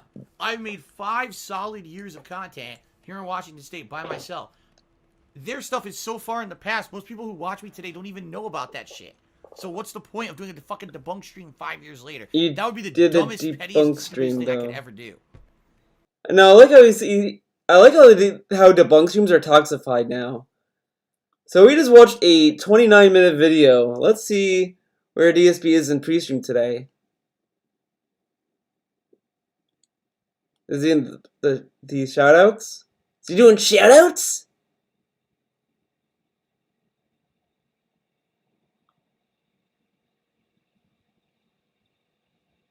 Beef Franks. Like, what the fuck is that? An ad in the middle of the fucking Resident Evil playthrough, right? So anyway, am I excited for the Resident Evil 3 remake? Yes. Will I be playing it? Absolutely. Does he know There's no reason not that to. the multiplayer is part of Resident Evil 3? Yeah, Resident Evil 2 was a very. I wonder if he knows about that. Difficulty that I did, but it was also one of the best games of the year. So absolutely, I will be playing Resident Evil 3 remake when it comes out next year. Is he gonna play it on hard? Yes. Okay. Okay. So that's the news. Now Weekly let's talk about the tips. schedule. Oh my. So Oh today, man. I'm Of continuing course. with, Of course he is. Why wouldn't he? Let's try that again. Starting today, I'm continuing on with my medieval remake playthrough. This is the modern remake of the classic PS1 game that not only was a bestseller, but ended up having a sequel. I really like the game. At the same time, there's definitely a lot of outdated mechanics in the game. Like, there's no continues, there's no checkpoints. I have a feeling the remake is gonna make ink ribbons very easy though. I have a feeling they're gonna do something to it to make it more accessible. The game is very, I feel like hard mode is gonna be like the legit mode for veterans, and then normal is gonna be like for people like me. Yourself right off the bat. People like me who might not be able to handle it. Deal. Yeah. You're constantly running out of health or anything like that. From what I'm experiencing. At the same time, it's pretty frustrating if you're going through a stage and then you die to a difficult jump a bunch of times, or you know what I mean. You got to redo the stage from the beginning. It's like, oh my god. So it is what it is. I've enjoyed it so far. I hope you've liked the first 4 hours. I'm gonna play another 4 hours today. From what I understand, the game is around 10 to 12 hours long, and I'm 4 hours in, and some people are telling me some of the most annoying stages in the game are actually coming up. So this could be, excuse me, this could be a pretty interesting undertaking today. There may be a lot of rage today, from what I'm being told. Okay. So why doesn't DSP, later tonight, instead of doing sub goals, why doesn't he just do tip goals for events? Wouldn't that make more sense? Like, if he needs tips the most, shouldn't he just make the tips goal the event goal thing? You know, I actually almost won a match. I don't know. If you can friggin' believe it, even though I didn't know what but he can't do like multiple things. You guys seem to enjoy the gameplay, plus, of course, the tons of interactive commentary and fun that we had. So that's why I'm doing PUBG again. And again, if you guys enjoy the PUBG, you know, I will make it an ongoing weekly thing. As long as you guys are still enjoying it, I have no reason to not continue doing PUBG, right? So that should be fun. PUBG later tonight. Tomorrow, I'm returning back to Shenmue 3 for another 4-hour stream. Shenmue? Hopefully tomorrow we can get out of Wait, he's on the fucking schedule. Ridiculously drawn out. Oh my god. You know, how long have I been playing I just realized he's on the schedule. A week? So what, 3 streams and I'm still in the village? 12 hours setting up into a the sub game. goal at 7:25. I'm still in the beginning village. It's still hasn't gotten past this point. Not to say that we haven't had progression. I mean, we have.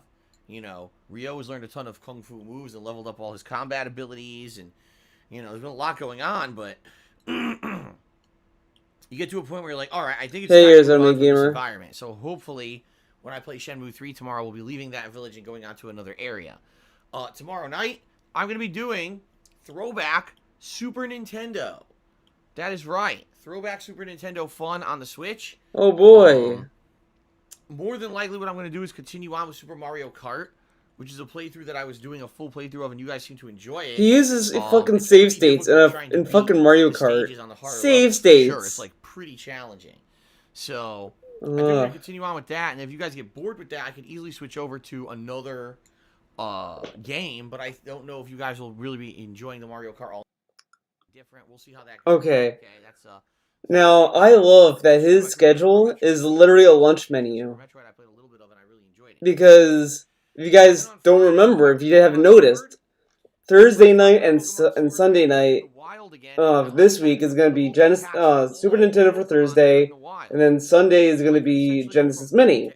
Now, last week, those 2 nights were Aladdin and Lion King. You see how goofy that is? He literally is just doing the same shit every fucking week. It's a fucking lunch menu. And he doesn't get that this is just the same shit. It's not even variety. It could take a while. It could take Like, next Monday is gonna be Pokemon and Minecraft. The Monday after that's gonna be Pokemon and Minecraft. It's the same shit. The same shit. And he acts as if this is a new schedule and it's different. You never know who he's gonna play every day.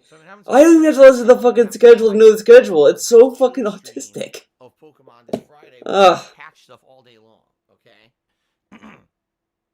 Then Friday night, it's going to be Throwback Street Fighter, my weekly Throwback Street Fighter stream where I play old school Street Fighter. Oh, weekly, dude. To that every week. Looking forward to more of that I Friday. hate the Santa Saturday, fan art. We'll probably swing back to Medieval, and if reports are correct, then probably on Saturday I'll be beating or wrapping up my Medieval playthrough. Seems like that's more of the case of what's going to happen. Saturday night, I think I'm going to do it. I'm going to actually play more Modern Warfare. I know. After the rage-inducing session I had last week, like, why the hell would you play more of this? Because, number one, I am making progression in the game. I'm unlocking better weapons. I'm trying different things, okay? Number two, I want to try to play on this goddamn Crash map, which I only got to play once on, and when I played on Now, I thought he told us that watching him rage is fun and it could be part of the stream and shit. Now he wants to drop it. As I said, he wants to have his nighttime streams be very boring fucking autoplay mode. He likes games where he doesn't have to like put any effort into it. I just get so frustrated every time I play it, but I guess we're going to try it again this week, okay?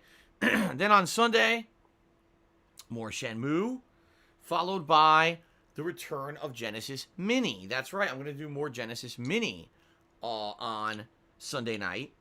And I'm not sure what I'm doing in it. You know, it all really more depends Genesis on, Mini. I guess, what you guys would like to see. And I guess also dependent on, you know, I don't know, just how people feel. Do you want to see a new game? Do you want to see me continue on one of the games I've already been playing? You know, I said last stream I was going to play Streets of Rage 2, and then I never did. I was like, oh, Streets of Rage 2, people want to see it, and I didn't do it. One guy wanted it. I don't know. We'll see, but that's Sunday night. And then on Monday, as usual, a nice chill Monday to end my streaming week. Of course. Will be Pokemon Sword, followed by Minecraft. Of course he wants to do Minecraft and Pokemon, the two games with fucking with the scam scheme in it right before the day off. I wonder why. Monday will be the day when I will set up a tips goal for a week-long tips goal. Oh, week-long tips goal. Cool. To get some good, you know, early fundraising. Another mystery goal. Basically help out with the year-end taxes and everything. Oh, year-end taxes.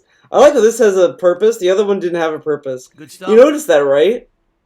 And, the one from October was a mystery goal. Oh, well, they told her I can't tell you about this. Yeah? Okay. Now we get a goal that's like, okay, this is for the taxes, dude. Especially if I'm going to spend a lot of time in Pokemon in the wild catching Pokemon. It's probably going to take a lot longer. But I'm having so much fun with it, and you guys are enjoying the playthrough. I want to approach it like that, okay? Sounds good? All right. So good stuff, guys. Let's now move on to the second segment of my pre-stream, which is the gratuitous plugs. Thank you guys for putting up with it. As you know, since this is both my hobby and my job, I do have to advertise a bit. I know you guys don't like advertisements. I don't like them either. It's a necessary evil, right? It's necessary, okay. dude. So, ladies and gentlemen, I have been a content creator for 11 years. I daily share my gameplay experiences with all of you here on I think he's bad at I scamming, though, love my Mundane job. Dave. Like I I mean, said, if it's you my think hobby about and it, my he job. kind of gets I'm away very with a lucky lot of the to scams be that he able does. to do what I love for a living. I guarantee no Okay? Couture is gonna 6 days a week, I'm hit the full-time goal streaming for you. for that week. I also Guarantee upload it. all of my gameplay stream That goal is made archives for no over to my Couture. YouTube channel DSP Gaming, and have done so for the greater part of almost 10 years now, as a way to archive my content, so that if you can't be here for the live streams, you can actually go check out those videos on demand. Okay. All that being said, I primarily rely on crowdfunding during live streams to keep stuff going and afford my bills and make ends meet. It's, you know, it does everything. It pays for the games, it pays for the electricity, it pays for the internet, it pays for my Patreon did utilities, that. it pays for food, it pays for everything. Okay? So thank you to all of you who do contribute. I appreciate that very much. All right? It's not like it used to be back in the day where I could just upload videos to YouTube as a full-time YouTuber and just rely on ad revenue from views. In fact, it's complete the polar opposite. I make almost nothing on YouTube, especially compared to what I used to do. Like, it's very negligible what I make over there. Okay, very negligible. But that being said, Very you guys negligible, are but if it awesome. goes away, You man, guys I are so don't know what awesome I'm and gonna do, positive. dude. You hang out with me on a daily basis. I appreciate that after 11 years, people even care about what I have to say, whether it's gameplay or not. You know, it's pretty awesome. And thank you for that, for hanging out with me every day and having a good time with games. I will say this up front, all right? Even though your contributions during streams are greatly appreciated, and I am about to outline many ways that you can contribute and help me out, it is not mandatory, okay? It's not.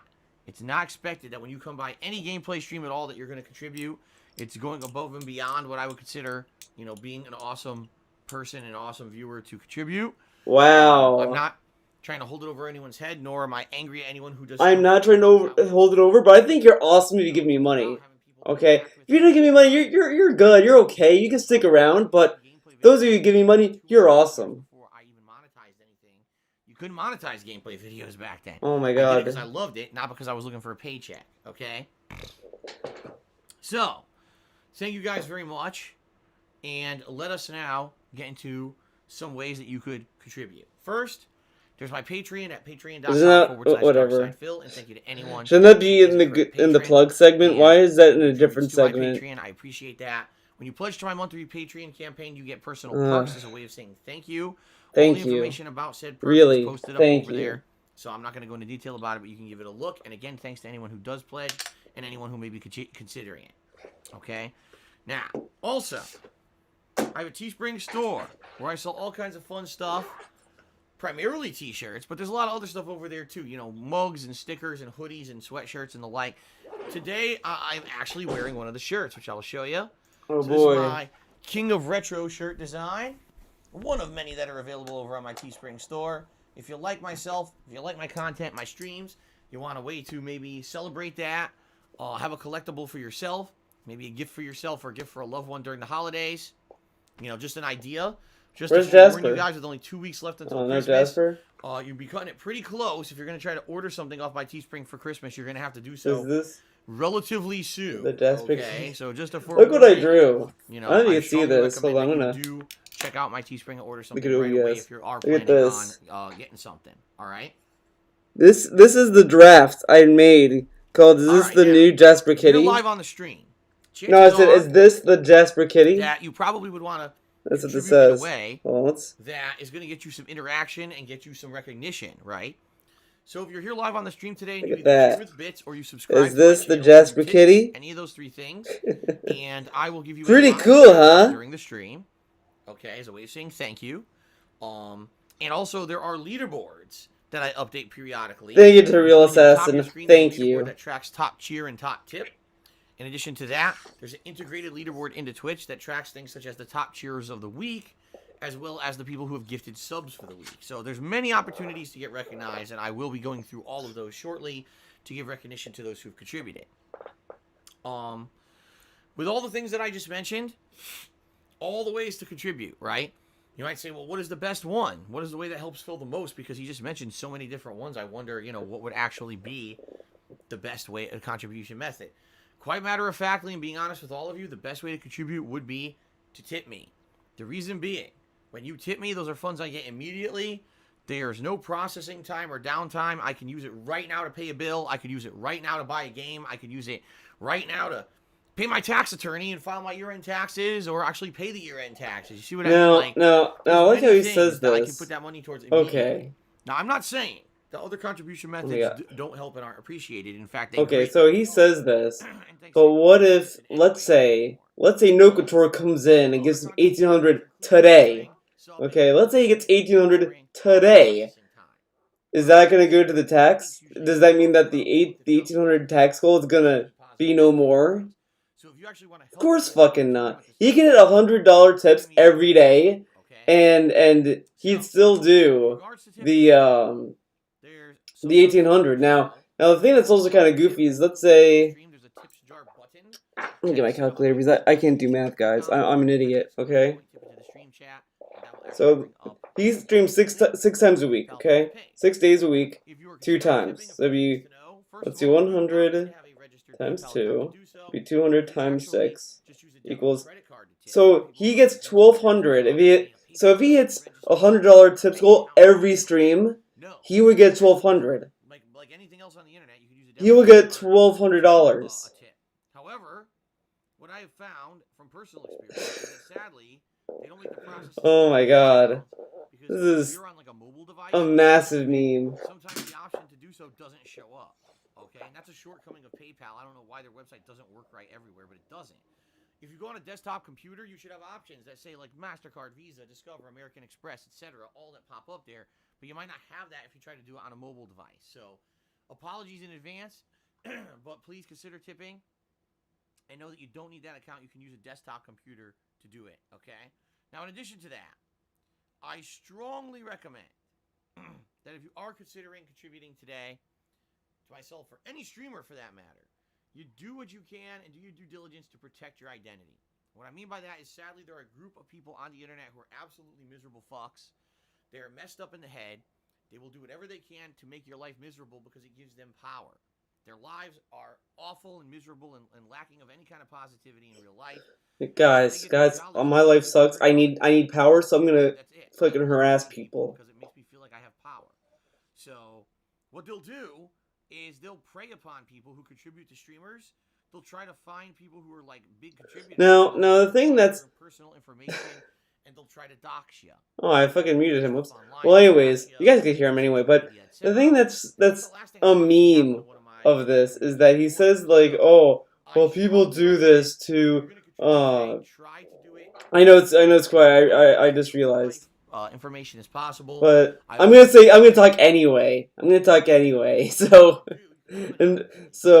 he says this, but he thinks that like the whole reason why people were doxing his pay pigs is because they kept fucking antagonizing the fucking trolls. So him saying, well, they want to have power, they want to do this, he's just gonna get them to be dumb and be like, oh yeah, you trolls think you have power over me? Well, guess what, bitch? I'm gonna keep tipping DSP the big bucks, and I'm gonna show you guys what's up, and they're gonna like fucking get doxed, and they're gonna be like, what? They doxed me? Alright? Being a live streamer here on Twitch TV, I have rules that I need to follow and rules that I abide by. The first set of rules is the Twitch.tv guidelines. Everything that's laid out in here in the bylaws of Twitch, I follow. Make sure that I'm following all the rules. I can't just say and do whatever I want on my streams. That's perfectly fine. I hope you guys understand. But in addition to that, I have my own personal code of conduct that I kind of follow. 2 general rules that I follow to make my streams better. The mentality that I have is as follows. When you guys come by my live gameplay streams, I want you to feel like you can escape the stresses, the drama, and the annoyance of your real everyday lives. You come here to relax. You come here to have some fun, to see me play some fun games, to interact with me, to see what's going on in my world today, right? And to get my honest reactions to whatever games I'm playing. Maybe to have some interaction with me or with other people in the stream chat. To just have a good time, right? Have a good time and have a good game. What that means is, what does that mean, you already DSP? have your own problems. You don't need to come by my streams and now see a bunch of arguments and drama and nonsense going on, right? That's what we try to avoid. So, there's 2 rules that I follow to try to keep that out of here. The first is I try to keep controversial topics that people tend to get argumentative about out of my stream. And those 2 topics in particular are politics and religion. Sadly, when people talk about these topics, it seems like they just can't agree to disagree. They get into heated arguments and really get nasty with each other. Truth of the matter is, you probably hear about politics and religion all the time in your real lives anyway. You know, last thing I want is, oh, I'm playing a game. Oh, let's see what goes on with Trump. Chat. Oh, look, an argument about Brexit and an argument about Trump's impeachment and all impeachment. Who gives a shit, right? His chat does not even talk about that at all. Whatever your stance is on these issues, I don't care. It has nothing to do with what I do here. So please, let's keep that crap out of here, all right? Now, if I am playing a game where topics about politics and religion are pertinent, that's very different, okay? Oh, okay, there's actually a topic in the game about something going on in politics or religion. That's different. But if it's not pertinent to the game, let's keep those topics out of here. Let's keep stuff, fun and chill and friendly, all right? The other thing that is a big no-no on my streams... Big no-no? ...is the fact that I know there are tons of people out there on the internet that do whatever they can on a daily basis to defame me in various ways, whether it's stealing my Yes, like what taxes, dude. Come on. Broadcasting Stop being negative. Consent, which is also stealing. making nasty, disgusting statements about myself and my Oh, family. look at this. Take a In look at general, this. I drew just doing whatever Keone, they dude. can to insult me. Keone from the and basically, Tenchi Universe make me look series bad of on Tenchi. their own behalf. And why do they do it? It's kind of a they've bad done it drawing because of they her, found but it out is what that it is, I YouTube guess. is a place where I this did kind nothing of wrong. behavior not only is celebrated and promoted by the website itself, it's profitable. It's They profitable. found out I'm and filthy actually were rich, breaking the guys. law by not only stealing content illegally, but defaming people, which is also Maybe illegal, third best girl. is actually profitable. They I make could money doing accept this, that. okay? That's the I reason they mean, do it. number They one get is their own obviously Ryoko. Ryoko's number attention one, and fame and baby. popularity. If it weren't for me, these people would not have any kind of a significant presence I mean, I whatsoever. don't know. on the Keone might be internet. number two. They'd be nobodies. They're I don't really like tails. Aika. They Aika's found the kind of a gravy bitch. train. All right. Sadly, Washu's there's nothing I okay. can do about it. I like YouTube Washu has too. zero protections in place for anyone like me. Unless I file a lawsuit against these people, there's no way that I could ever stop them. Right? So I'm sorry, I'm not rich. Albedo? I'm just a small-time content Albedo? creator. I don't know who I have, Albedo is, dude. fun doing Come what here. I do every single day. And sadly, it's life. I've learned to live with it. It's because there's life. nothing I can That's do about it. reality. Now that being said, sadly sometimes Watch people who's come in here and best girl, start shut talking the about it fuck and derail the whole stream. All right. Last He thing you was need to know on is his hear yacht about who's named the new person Thanks, streaming me, Dave. who's the person who just insulted Yeah, me, that's why I'm my like fucking moving around wife, so or, much. who cares Oh, about listen- that stuff? oh, It's a Overlord. gameplay I'd never stream. seen that anime. Right? We're supposed to be here having fun, chilling. We don't need to hear about that crap. So understand, even if you're well-intentioned and you're coming in here because you feel like you're notifying me about something I need to know about, it's not appreciated and it's not needed. Because all you're doing when you bring those people up, you're giving them attention. And guess what they're looking for? Attention. The more attention they get, the more money they make. So the truth of the matter is, the less we talk about it, the better. I talk about it this one brief segment every stream to let everyone know it's against the rules, and then we don't mention it ever again during the streams. Fair enough? And I mean this, don't bring up any of these people specifically. You're going to find yourself banned. Because we're just not going to put up with that crap. Okay? What about the people that Good bring stuff. up Tevin during the chill streams? How come they don't get All right. banned? All right, everyone. So now we move on to the third and the final segment of my pre-stream. This is the one where you guys get recognition for your contributions. I call it the shout-out segment, and this is where we actually start updating the leaderboards, okay? So, let's go ahead and let's get started with shout-outs. So, first of all, some shout-outs to people who contributed during my day off. Golden Colts, with a significant amount of cheering while I was not here. Thank you very much, Golden Colts, for all those cheers over the course of the day when I was off yesterday. Much appreciated. Right before the stream started Also in today, Shenmue? we I go did not hard get cheer. far in Thank Shenmue you very 1, much, so I Easy Go can't really Hard, for the 50 say. bit cheer. I like the style, I Um, like the corny voice I acting. appreciate that. I do love That was all of right that. before the stream started today. So, there's that. Jack Spartacus actually gave the first contribution while the stream was running. It was a $3 tip. He says, I never saw this game back on PS1. I'm shocked to see that I really like it in the streams of it.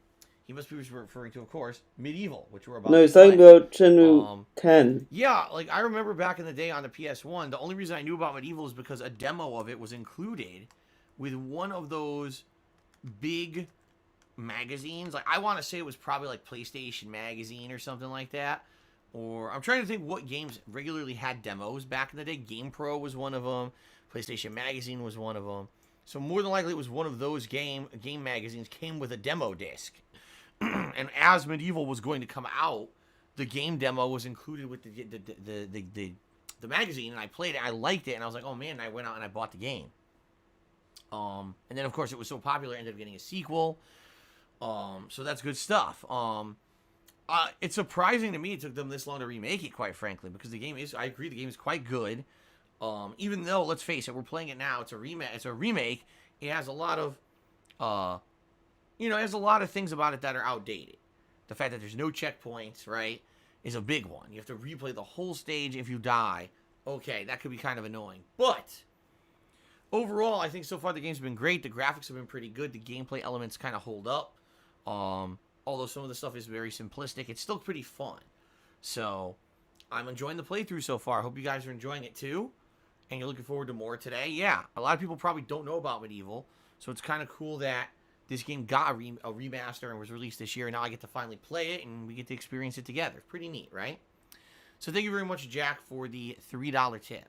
Clean Up Man 85 subscribe to the channel for 6 months. Thank you very much to Clean Up Man 85. I appreciate that very much. And for, of course, the ongoing support, being a 6-month sub. Crazy Spanks also resubbed for 7 months. So thank you very much, Crazy Spanks, for 7 months of support. Thank you, guys. Snorlax to me $1 and says the following.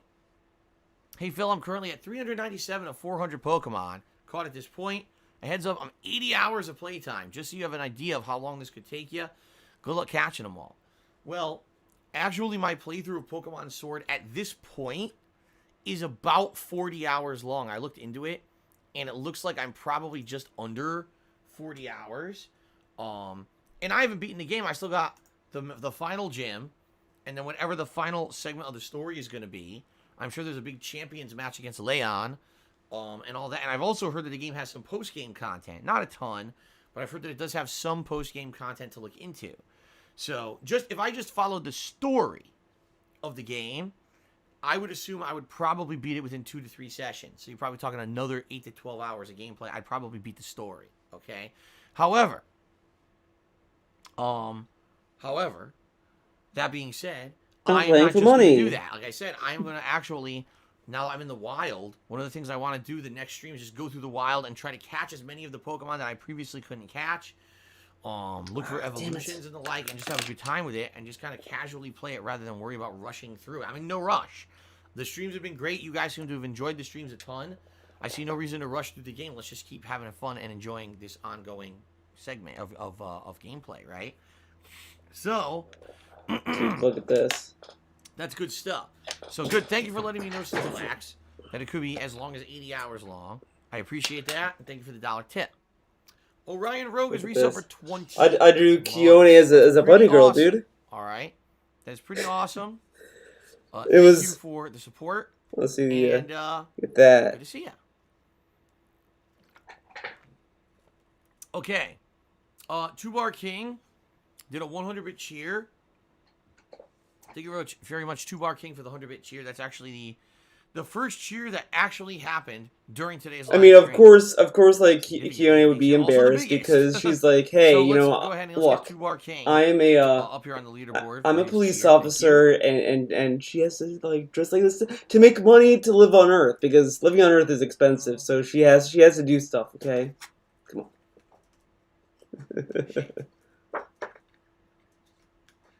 My keyboard You're letting his imagination run wild. Man. Why is it giving me problems now? Yikes. Alright. Hey. Dr. Disrespect to the Pact. What a name. Oh, yeah. $1 says, is Tim Schafer still a douchebag? He hasn't made a game lately, but he has a new series on Amazon called Costume Quest. Well, I'm not going to watch it. As you guys know, Tim Schafer, I feel completely burned by this guy, because this is a guy who I backed. A game called Broken Age. And you guys probably have no recollection of it, because it wasn't a very significant game. It wasn't a very good game. And it was pretty much a game that kind of went right under the radar for most people. It actually released exclusively as a PC game back in the day. And then I think eventually it did get ported to consoles. But the reason that Tim Schafer really pissed me off is because he couldn't get anyone to fund his stuff. So what does he do? Goes to online crowdfunding. He promises the world, and he fails to deliver. He says he's going to have this 2-part epic game, much in the same vein as his previous games, The Secret of Monkey Island and stuff like that. And he basically, I was going to say more like Grim Fandango, actually, because that was wasn't that a Tim Schafer game, Grim Fandango? Basically, the games where you point and click adventure, where you're trying to solve puzzles and do like narrative choices and stuff. That's really the kind of game that he excels at. Okay. Now he made other games too. He made Psychonauts and other stuff too. So this game Broken Age comes out. The first half of the game comes out. Comes out delayed, by the way, but it does come out, and it's pretty good. You got good voice acting. You've got Jack Black as one of the characters. You got a good soundtrack, some original locations. In general, the game seems pretty solid. Then Tim Schafer promises the second half will come out by a certain date, blah, blah, blah. Doesn't come out, keeps getting delayed. The game finally comes out among so many protests among his fans, like, what is going on? And the second half of the game is absolutely terrible. All right? It's like completely dialed in. You could tell he put almost no time or effort into it. The same exact locations are reused the second time. The same puzzles, only they remixed some of them to be slightly different. Some of the puzzles were completely just dumb, like not even well thought out. They're just like really annoying and stupid. You can tell no effort was put into finishing the game at all. I guess what he did is he's such a bad project manager that he blew through all the crowdfunding money quickly to make the first half, and then he basically had to rush through to try to make the second half on a shoestring budget. And it was a ripoff for everyone. Now, I called him out on this and said, this is bullshit. But, like, how much money does it cost to make a game, though? He might be... A legendary game developer doesn't mean that we should all kiss his butt. Whatever. Recognize that he really screwed up here. Well, for whatever reason, it was brushed under the rug like it never happened. And then... Hey, he didn't promise a trailer. Guess what? Now Microsoft has bought him, and he's now part of the Microsoft Game Studios and all that. And I'm like, I don't care. Like, I seriously don't want to play his games anymore. Like, that was such a turnoff to me that he would take people's money like he did and basically give you a half-finished game and be like, oh, it's done because I want to do another project now. I was like, well, fuck you. No, you took everybody's money. You got to finish the project you promised to work on, which he never really did. So, I don't Hey, really it's a like stall the guy. segment, Plus, by dude. the way, the guy is He probably didn't get any contributions, so he's just padding time to get contributions. Watch, he's gonna like eventually get to a logical end of this, and it's like, during that whole that's it for the controversial contributions. thing that happened, he was like, "Oh no, it's just a bunch of whiny kids on the internet and entitled nerds," instead of actually like recognizing there were significant problems with gaming media that needed to be called out. He instead wanted to pretend like nothing was happening. Does he know what was going on in the gaming media, or does he just says and does, and they're so disrespectful on the internet, and people just give him a pass because, oh, I'm a legendary game developer. It's like, it's great that you've been around the block, you made a bunch of games or whatever. It doesn't give you a free pass to be a complete douchebag, you know. And he is, you know. So it's like on top of good thing people don't think of this about DSP, am I right? And stole everyone's money with Broken Age. He's also a douchebag in real life. So, you know, I don't really like the guy, for various reasons that I've just described. Okay. So, so there you go. I hope that makes sense. And I don't give a shit about Tim Schafer. I don't care about his Amazon Prime projects. I never will give a crap about the guy ever again. So there you go. Mr. Bubba Vera cheered. What's up, Mr. Why not give him a See, second chance, DSP? Don't people deserve a second chance? Every month. Like from some PlayStation magazine, had some cool stuff on there and rare stuff. I bet you could bet a whole set of them on eBay. I wonder if old demo discs would work with PS4. No, they're not gonna work, dude. No way. That might be kind of fun to play old demo discs for PS and Xbox. Although I highly doubt Xbox X would play old demo discs. Dude, nothing. No old discs work on modern consoles. Why wouldn't it work on Xbox One? The Xbox One is backwards compatible. PS4 is not backwards compatible. Mr. Pulver, are you fucking retarded? But what they started doing is they started what the fuck was that about? PS1, which was the You think the old demo disc will work on the PS4? I don't know, Papa Vera. Does the PS4 play PS3 games? Does it play PS2 games on disc?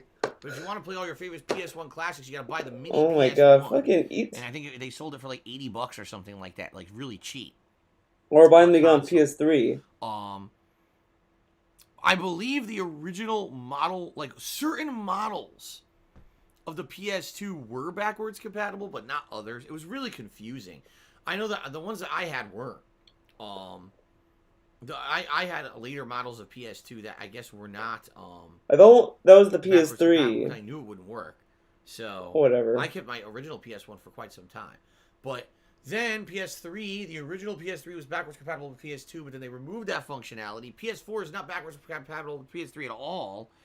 So there's no way PS1 discs are going to work on PS4. But you're right, that was a different time. It really was. Idiot. What you would do is you would subscribe to a gaming magazine. Because remember, the internet wasn't what it is today. Good luck downloading a game demo on the internet. It would take 4 weeks. So what you would do, you would subscribe to a gaming magazine like PlayStation Network, or not PlayStation Network, PlayStation Magazine and stuff like that. And once a month you get the issue and you have a game disc in it, you pop it in, you play like 5 or 6 different game demos. And sometimes you play something good that you would end up going and buying yourself.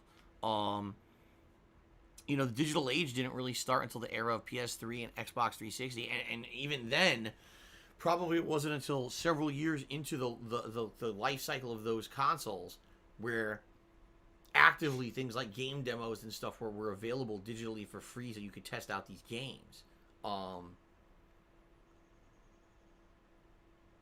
So good stuff, right? It was a different era. And like I said, Medieval was one of the games that I ended up playing after actually playing a game demo on a disc, so. Okay,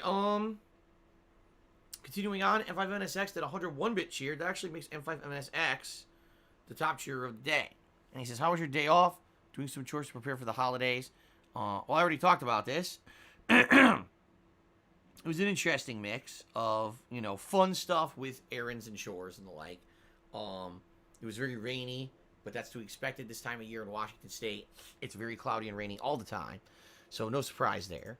But it was a good day. Overall, it was a good day off. Thank you for asking. And fuck. Thank you for the cheer, which I'm trying to update, but the keyboard's not agreeing with me. There we go. Okay. Dr. Disrespect the Pack to me another $1. It says, you think the Sonic movie has potential to be the best video game movie ever made? I think Jim Carrey is the selling point. Jim Carrey is the selling point of the Sonic movie? Potential versus execution. Two completely different things. Potentially, it has an iconic gaming character that many people grew up with in the 1990s, who they probably would want to go out and nostalgically see a movie about. It's got potential to be a tie-in with stuff that kids want to see. A cool cartoony character running around the screen. So potentially, it's good. Plus, keep in mind, they did not foolishly go forward with the insanely shitty-looking Sonic design. They went back and redesigned Sonic, which is good. It looks more like the games now, and people seem like they're going to actually go out and actively check out this movie now. So, does it have potential to be the best comic book movie? Oh, God. To be the best video game movie ever? Of course it does.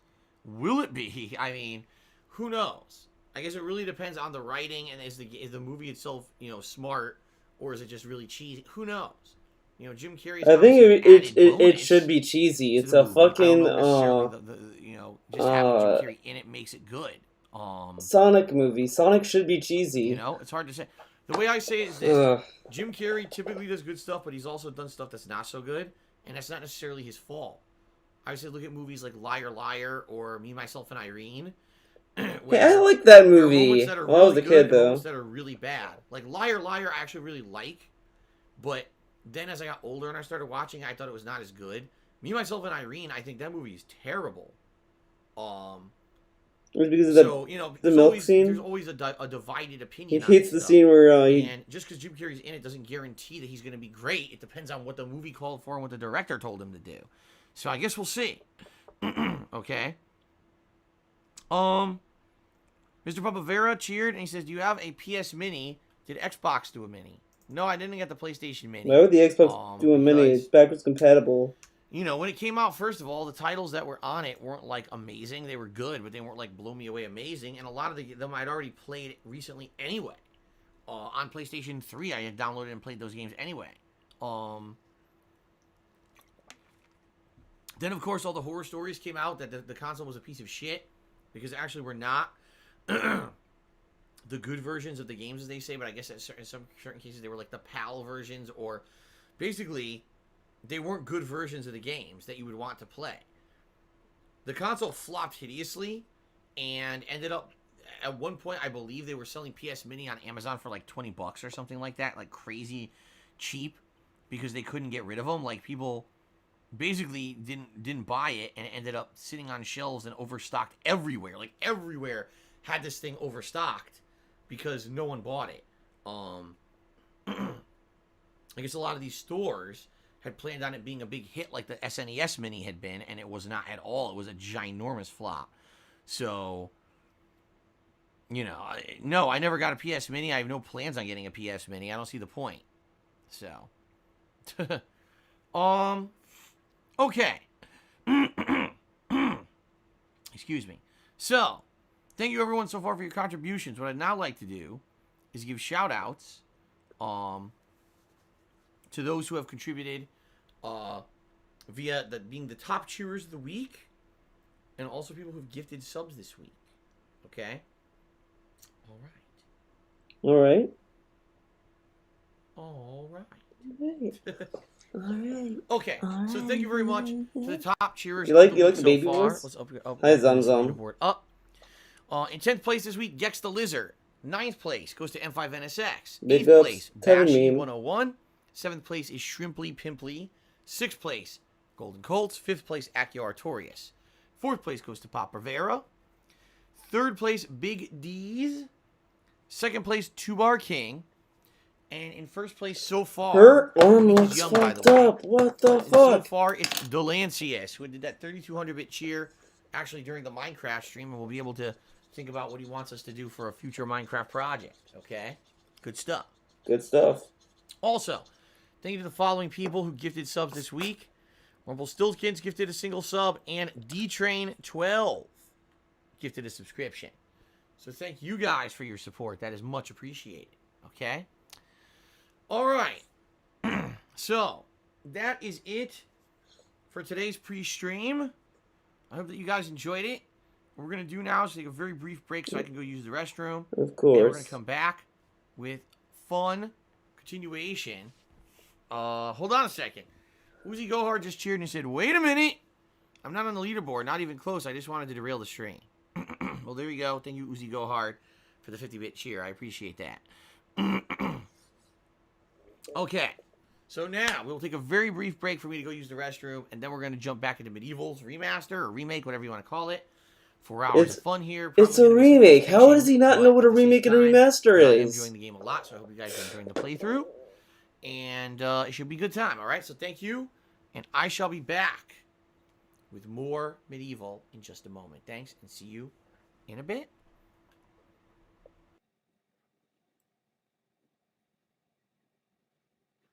Alright, well, I'm not planning on watching his stream of Medieval, so that's some bad news for you guys if you wanted to see Medieval today. I'm not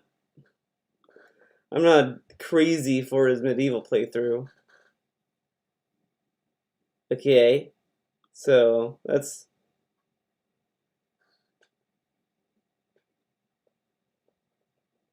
So if you wanted that, sorry. Sorry. The wait a minute meme is this bad because it's associated with all these kids, dude, of all these people who just like kind of throw money saying wait a minute. Introducing Gil. I don't give a shit about Gil, dude.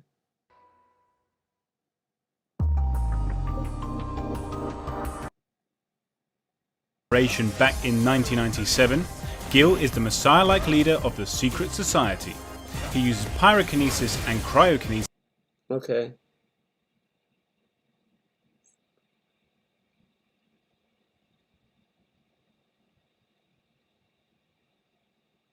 Devilman dub. Look, down there at your feet. Huh? Who's that out there? Oh, dearie me, I've just kicked the bucket. Yes, you... I just kicked the bucket.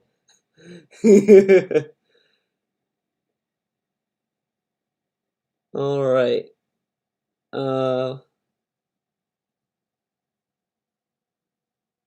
Which boomer segment do I want to do? I don't know if this one has the, I think it's this one. There's the Jasper meme. Thanks everyone for hanging out with me for our weekly session of Old School Street Fighter. I hope you guys had fun. Sadly tonight, most of the people who I played, the connection. But guys, do you want to see some naughty content? I'll show you some naughty content, guys. Hold up. Gotta make sure I'm in the proper scene. Okay, guys, you ready? Are you ready for this? Dun dun dun! Oh, look at that. That's right. She's topless in the other half. Ooh, baby, you love it. You love it, but you diss it. Dun, dun. That naughty, man. She is like just just doing this. Matches weren't very good. And sadly, the few matches that we had that were good, a lot of abusive nonsense, mashing throws and shit instead of good gameplay. But it is what it is. Every week it's different, right? It is what it is, I guess. Um. Don't tell Susan, dude. Oh, phew. I'm hot, man. I always get hot when I play fighting games. My body heats up. Oh, I can do a little bit of Q&A with you guys if you guys just want to hang out for a few minutes. I'm not going to stay for super long tonight, but if you guys just want to talk for a little bit, I can chill for a little bit here. This is actually a rare night where Cat's at work. I don't have like a ton to do after the stream. So tonight I might actually like try to get caught up somehow on wrestling. I haven't seen... Let's see. What's today? Friday? I didn't see last week's SmackDown. I didn't see this week's Raw. I didn't see any wrestling from this week. So there's no way I'm catching up on it. To Street Fighter get my heart rate up, only if I get like really into a very high level competitive match, none of which were tonight at all. Only if I care about a match do I actually get like excited for it and get like pumped. And that's happened. There's been a few, I can tell you, probably the most heightened match I've ever had was against, when I was on stage at EVO, when I was playing Dom Dai to qualify to go to Japan. Dom Dai? And there's been a few other situations where I've been like that intense into a match. Where, like, man, adrenaline was pumping, my heart rate was up. It was pretty crazy. I mean, to me, I didn't really care about the breastfeeding thing on Twitch. I just think that it's mostly the content and the context of the stream that should matter. Like, it's one thing to be like, okay, I have to feed my baby, whatever, and then go back to gameplay, whatever. But it's another like, oh, we had $5 in tips. Okay, baby time. Like, what are my plans for Christmas? Well, it's always the context that matters to me. Christmas marathon stream here. I mean, because I know there's people on Twitch that stream for, The weekend before Christmas, I'm doing a Christmas marathon stream one day, either Saturday or Sunday, where I'll be playing a ton of games that you guys are about to vote for. In fact, I'm going to make that poll over the weekend here.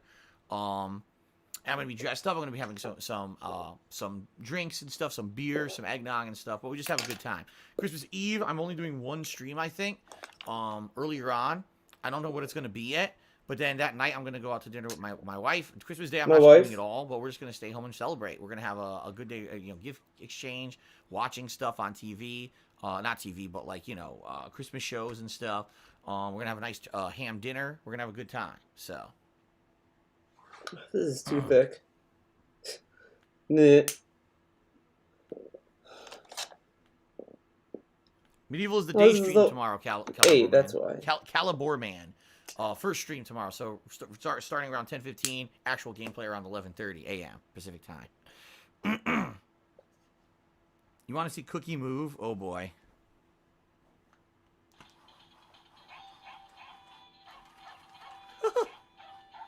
I have to hold him because if he doesn't, walk right off the couch.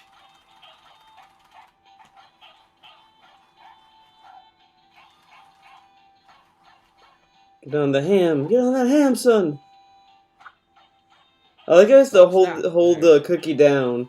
He doesn't want to like hold him towards the camera. He has to hold him down.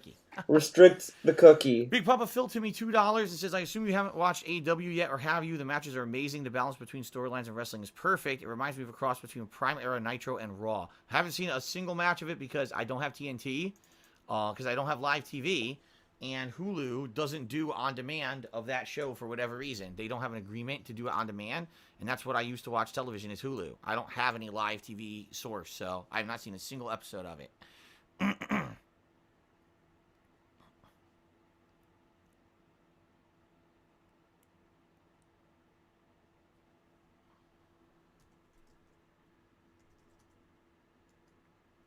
I can watch it on the website on a computer. I don't sit in front of my computer watching videos. For example, tonight I'll upload. I have like one or two things like errands and stuff I have to run.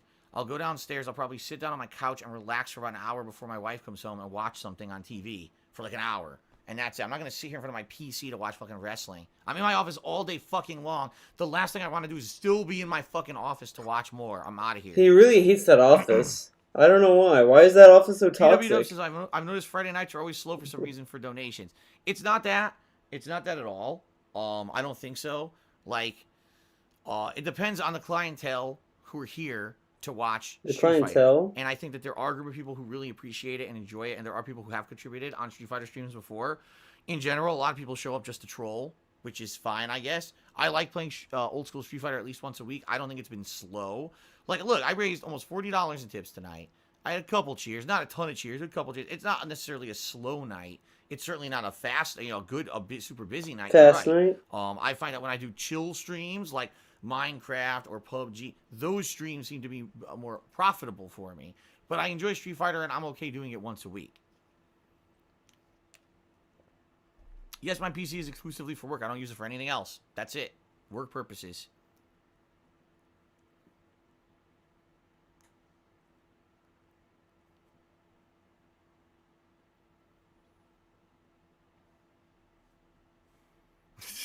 Are you gonna share what Bullish was so Frog says funny? seems the more interactive the game, the more people come out to support. Again, right, it depends. If I'm playing Minecraft, I don't have to super focus on Minecraft. The whole night can be about us just talking with each other, having fun. Same thing with PUBG. We can just talk and have fun. That's different than, say, a late night stream of a Disney classic where I'm focused on the game, but there is interactivity as well. That's different than, say, Street Fighter where I'm mostly hyper-focused on the game. It's all different. And there's a place for all of it. Don't get me wrong. Like, I feel that there is a place for all these different styles of games in my stream, so...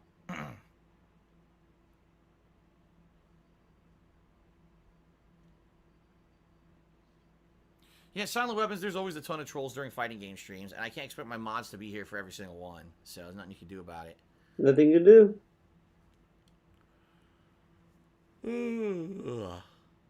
Ooh. I just love he counts down the time to leave. Alright, so FYI, guys, tomorrow, Medieval will be the first gameplay stream, which should be fun. I really like that game back on the PS1 days. And then tomorrow night, Modern Warfare. We're trying out these new maps that they just released this week for Season 1. You can actually see it here on my my dashboard here. See, Season 1. Oh, boy. So we'll see what maps they've added. Apparently, it's supposed to be Crash, which is the map where it's the crashed helicopter from Modern Warfare 1 from 2007. Along with a couple other maps. It's funny, though, because Modern Warfare Remastered was the free for PS Plus game earlier this year in April. So a lot of people kind of already played those maps. See what I mean? Like, people already played those maps earlier this year. So it's weird to me that they would want to do that again so soon. But they're doing it again. Hello, Jasper. Jasper's back. Hey, buddy. You want to come up here and say hello to everyone? Buddy. Come up here and say hello to everyone. Hold on, Here we go. Look at how he, does pets his fucking cat. Come on up on my lap here. Say hello. Want to say hello? Hold on, Jasper. Here, come here. Say hello to everyone tonight. Say hello. He wants to go. He's like, no, don't hold. Just does this. Like, I kind of would have just done like this. Kind of massage his head. He just does this. And then he kind of holds his fucking tits. Like this. I mean, if you're gonna hold him up, I mean, I would just at least hold him like this. Or I don't know. Hold me. He's I'm a cat. How dare you hold me? PW Dub says, you snore when you sleep. My girlfriend says I snore. Yes, I do. I do. Not every night, but yes, I do snore. This Welcome to guy Snore Strap. too, which is it's cute though. His snoring is pretty cute. It's not like obtrusively loud like a dog, you know. How do you know how a dog snores? You don't have a dog. Now, I like how he slams on dogs. He's he snores cute. Not like a dog. What the fuck is wrong with you? What's wrong with the dog? You know what?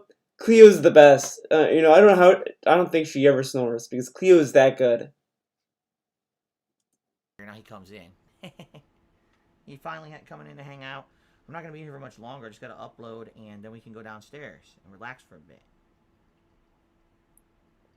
Time to use Jasper as an excuse to leave the viewers.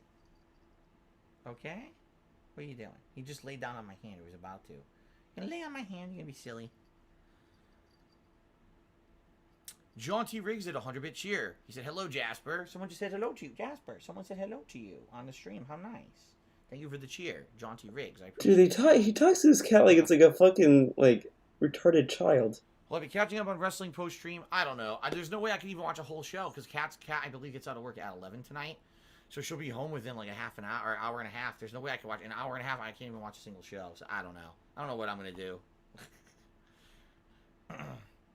She can't let you watch your shows? Growing? I wouldn't say so. I think he's about the same size as when we got him. He hasn't really grown necessarily. Let's see. X Crash Cheers. So can we stream chat relax with you downstairs? No, you cannot relax with me downstairs. How silly. How silly these guys are, Jasper. Sometimes they say silly stuff. Does Jasper forget on clothes and furniture a lot? Does he get on clothes and furniture? Yes. Does he get on clothes and furniture a lot?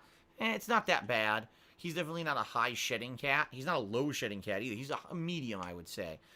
If he jumps in a pile of clothes, you'll definitely see some hair on it, but it's not like, oh God, here's a giant amount of hair or anything like that. So, can Jasper attend a pre-stream? Jasper is welcome. Jasper sometimes is in here when I'm doing pre-stream in the morning, and then he leaves when I go to start the real stream. Of course. He's welcome in the office at night as well. Night times when Kat's not home. I always leave the door open, and rarely does he come in. Tonight, on a rare occurrence, he's coming in. I can't believe he's actually in here tonight. No, there's no goal that's going to have me filming downstairs. I'm not filming downstairs. It's not happening. Silly kitty.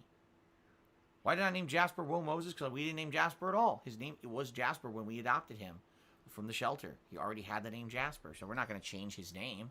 Have I chosen a sub goal yet? Yes, the sub goal this month is the return of the Viewer's Choice event. And it will be set up over the weekend, probably Sunday night. I'm going to set that up. Maybe Jasper should be a mod. Hey, he types. He's typed over here before on my keyboard. Right, Jasper?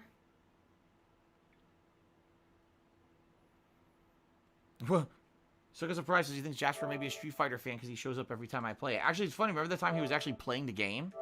One time he was actually jumping on my lap, hitting the buttons as I was trying to play. I was like, wow. Wow. Why don't I record these post-stream discussions and upload them? Because there's no reason to. It's just me shooting the shit with the viewing audience. You know, people are, they record everything. They record everything illegally and re-upload it to YouTube, and there's nothing I can do about it. But upload them because there's no reason to. It's just me shooting the shit with the viewing audience. No, like it's just me shooting the shit with the viewing audience. Yeah, why would the YouTube audience want to see him talk to his stream chat? I mean, he doesn't think that maybe if his YouTube audience saw him shoot the shit with his stream chat, they might want to come by the streams more often to talk to him. No, that's fucking stupid. Why do that? Why get free ad revenue when he could just let Mr. Hot Stuff upload it? Now, I'm telling you, I think the reason why he does this is that if he does a Q&A and he lets something slip that's toxic or whatever the fuck that he doesn't want people to know about, and if a troll account re-uploads it, he could just say, it's slander, that never happened.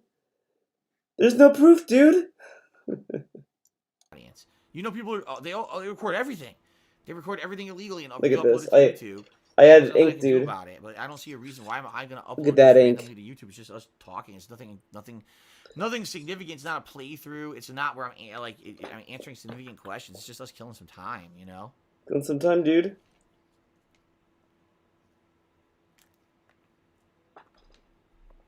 Have I ever lifted him up like Simba? No, not exactly like that.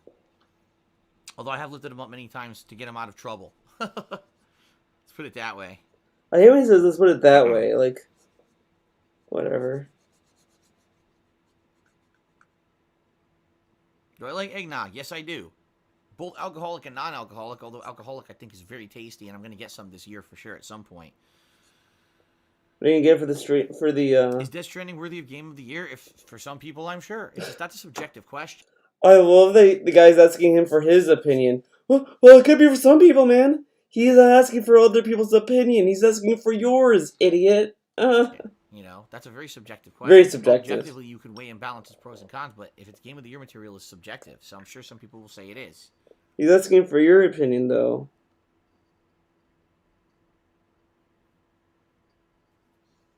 On nights that I can do a late night stream like this, I'm okay with it. Some nights I can, some nights I can't. So some nights I just have to get going, and some nights I could stay a little longer. So we'll see.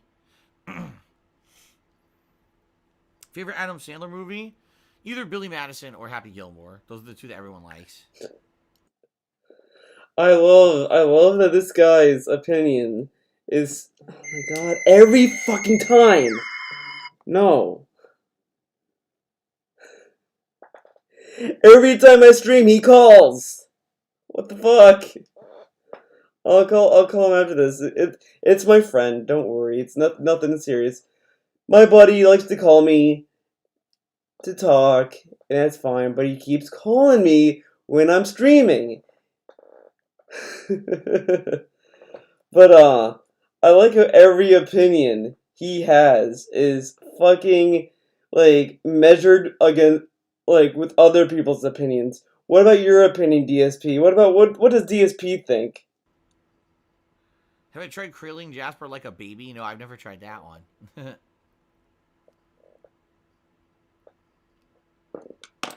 Favorite Mio flavor? I would say either whatever one is fruit punch, which I forget exactly what they call it, or the one that is, it tastes like lemonade, but it's blue. That's the other one I drink. Those are the two that I really like. There's black cherry is okay. There's like a green one that's absolutely disgusting. I hate it. There's one that claims it's strawberry pineapple. It tastes nothing like either, so I don't like that one. And then there's two coffee flavors that to me taste exactly the same. One's supposed to be like vanilla bean, and one's mocha. They taste exactly the same to me. Those are okay too. Yes, there will be urine countdowns this year. Absolutely. Does Mio change the color of your tongue? It does at first. If you drink enough water after, it'll change back. That's what I found. But if you just drink the bottle of water, then it will dye your tongue. No, I did not see Adam Sandler's new movie. I haven't seen an Adam Sandler movie in many, many years. The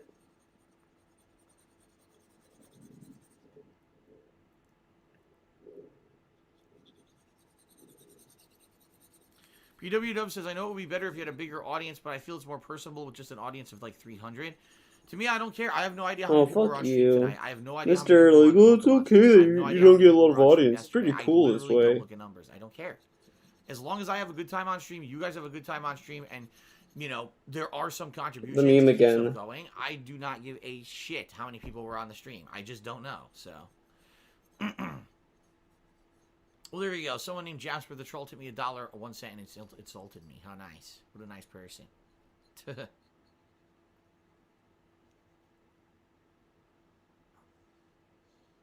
know it was him, dude. What was Jasper? No, I'm never thinking about buzzing my hair ever again unless there's a reason I have to, which I hope would never happen. You know, the reasons people have to buzz their hair, you know, cancer, treatment, and stuff.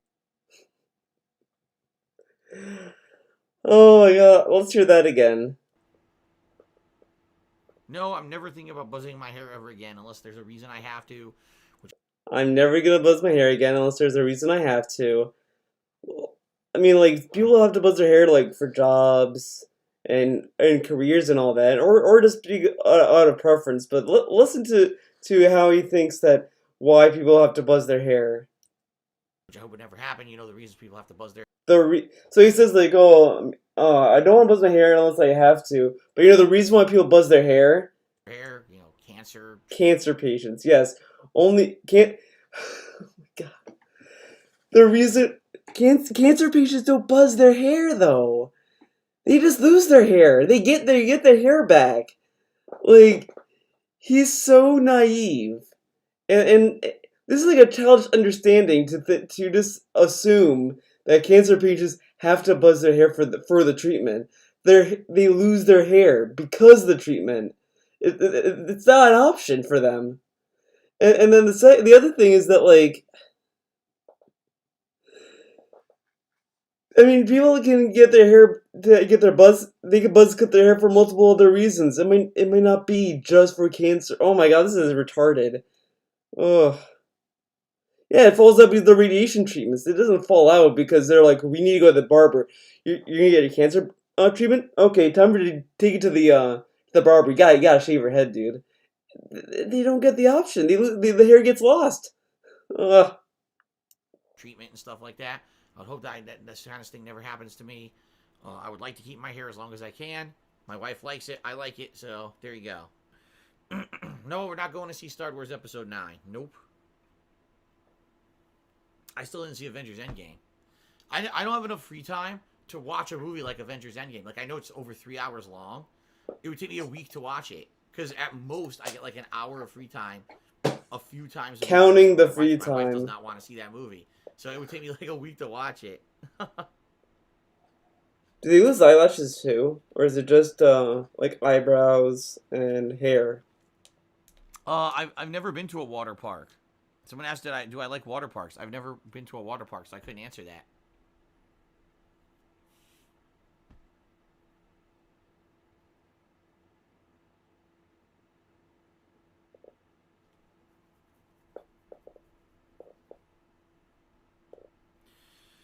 Oh, cool. I didn't know that, Bulletproof. He says the Ghostbusters 2020 trailer comes out Monday. I didn't know that. To check it out. Yeah, you sure love that. The movie might be quite good. So It might be good, guys. do I have a favorite Christmas movie I watch every year? There's a lot. All the Christmas classics like Rudolph the Red-Nosed Reindeer, Rudolph the Red-Nosed Reindeer, Santa Claus is Coming to Town, The Year Without a Santa Claus. I love those. Peanuts, gotta watch the Peanuts. Christmas. Gotta watch the Peanuts. Has to watch the Stole Peanuts. Christmas, gotta watch that. What about the Powerpuff Girls The Muppets Christmas special? Carol, Scrooged, Oh. starring Bill Murray. That's one of my favorites. Jingle All the Way. So you should watch the Powerpuff Girls Christmas Did I say Christmas episode. Story already? That's just to name a few. Like, those are some of the big ones I watch every year.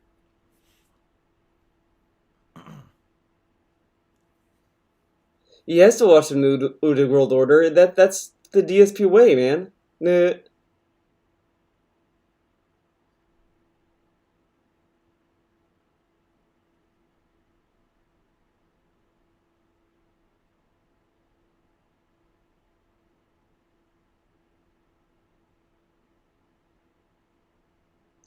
What are the Oh my moral God, oral Christmas Sinbad. episodes? Sinbad. You should watch the moral oral Ugh, stuff. Sinbad. Sinbad, dude. No, Sinbad. crap. Sinbad.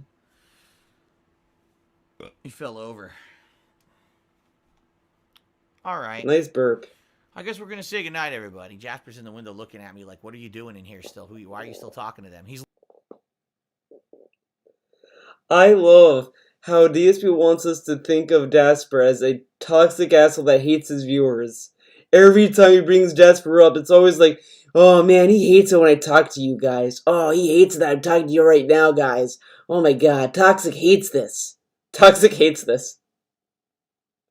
Jasper hates this, man. He wants me to leave. He wants me to end the stream, man. Why does he want us to hate Jasper so much? And it's the same thing with Cat. He wants us to hate Cat and Jasper, I guess. That sucks. Oh, well, I'm not falling for a DSP. I like Jasper. Put him back on. literally just turned to me. He's like, what are you doing? I want to go downstairs and relax. What are you doing in here?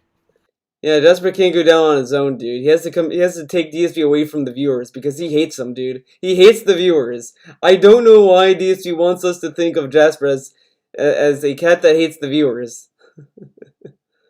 Hoping we forget his financial scams. So I guess I'm going to say goodnight. Thanks, everyone, for your contributions tonight. Like I said, I'm going to upload this gameplay right now to DSP Gaming on YouTube. Tomorrow, I will be doing Medieval and Modern Warfare. So I hope you'll join me for that stuff. Okay, guys? Thanks. Have a good night. I'll see you at 8 a.m. I like Later. that Have a good night. very feminine thanks. Thanks! Alright. Man, I think I'm gonna call it, but before we do anything, Ludwig, we're gonna end the stream the right way. Well, actually, we're gonna end the stream. Not just yet. Let's watch this. I like this. I told you to buy me popcorn. Thanks for the popcorn. Dummy. Where the fuck do I go? I know I'm on the right track. I just don't know which direction to go. I'm so fucking lost, dude. Going in endless circles now. I can't figure out where the fuck to go.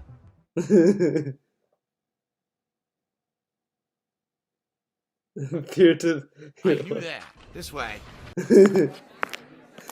Why don't you take a seat right over there? She was 15 years old the first time I ever Yo, spoke to Theo, her thanks in a for the YouTube stream. Oh shit. I have a random question. I have a date tomorrow for the first time in nearly 2 years. Any words of advice? Storm. That's a good question. Thanks for the $7.77 tip.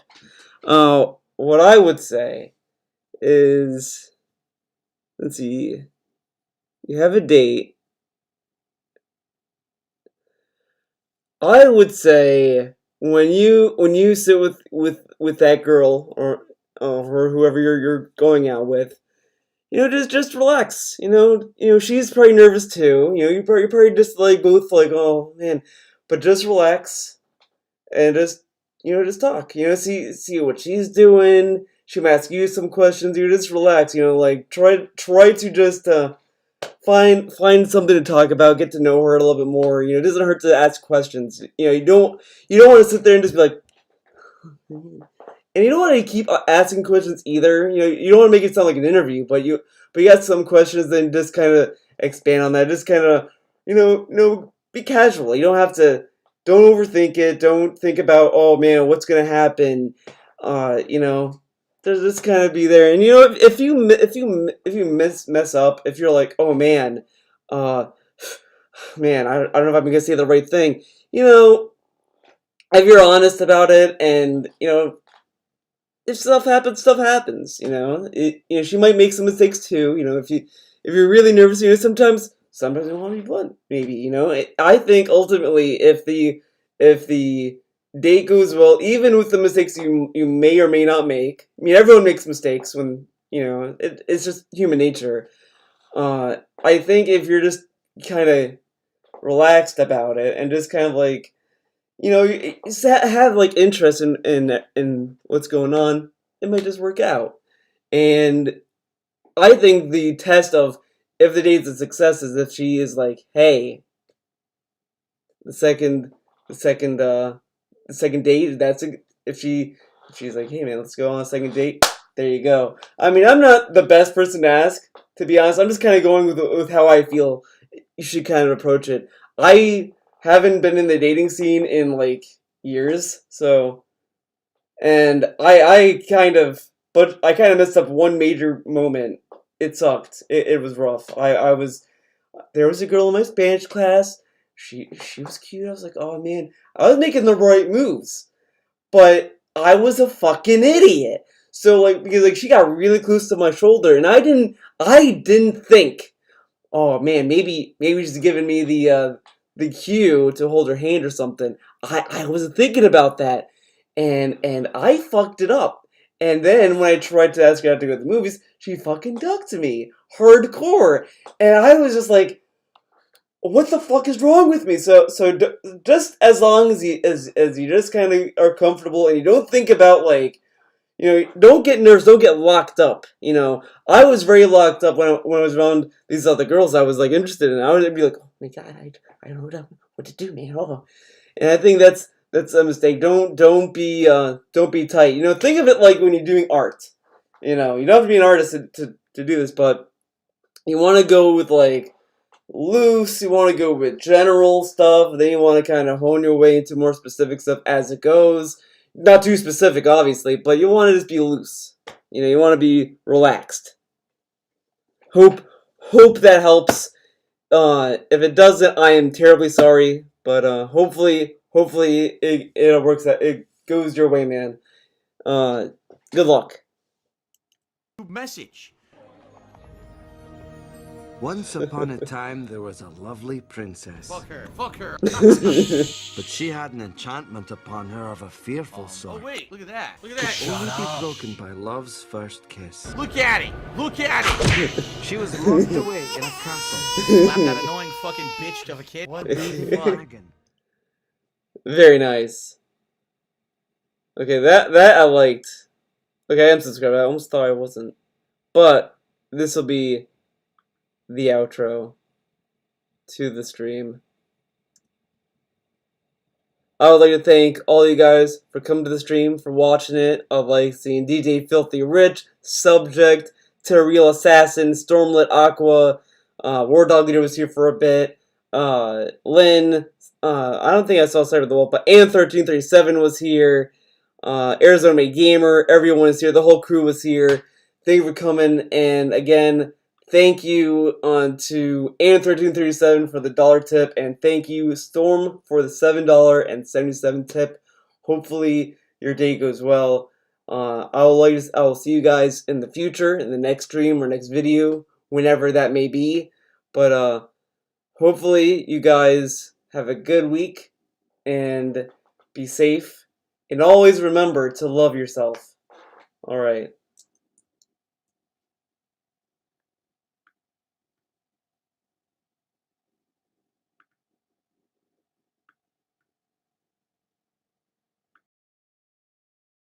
Me and we can.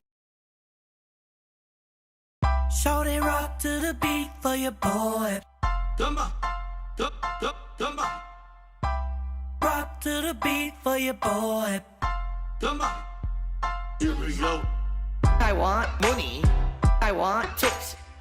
Pay my taxes. Eat a dick. With you. Easy to eat. With you. My tax attorney screwed me over. YouTube views. Fucking pointless. What can I do? I'm screwed. I want to do a fundraiser to pay my tax on Twitch. Violated the rules. Get that ass banned. What a bitch. Dumba. It's not my fault. Dumba. It's not my fault. It was YouTube. It was Taxes. It was Detractors. It was Cinema. It was Copyright strikes. Not my fault. Phil, you know, with all this going on, we really want you to have a new TV. You should tip me. You should tip me. If you're not aware, just a standard doctor's visit is hundreds of dollars. You should tip me. You should tip me. In addition to all of that, last night also, I was looking at gaming headphones. You should tip me. You should tip me. I might have to sell my house. You should tip me. You should tip me. Shoutout rock to the beat for your boy. Dumba. Dumba. Rock to the beat for your boy. Dumba. Here we go. I want money. I want tips. Pay my taxes. Eat a dick.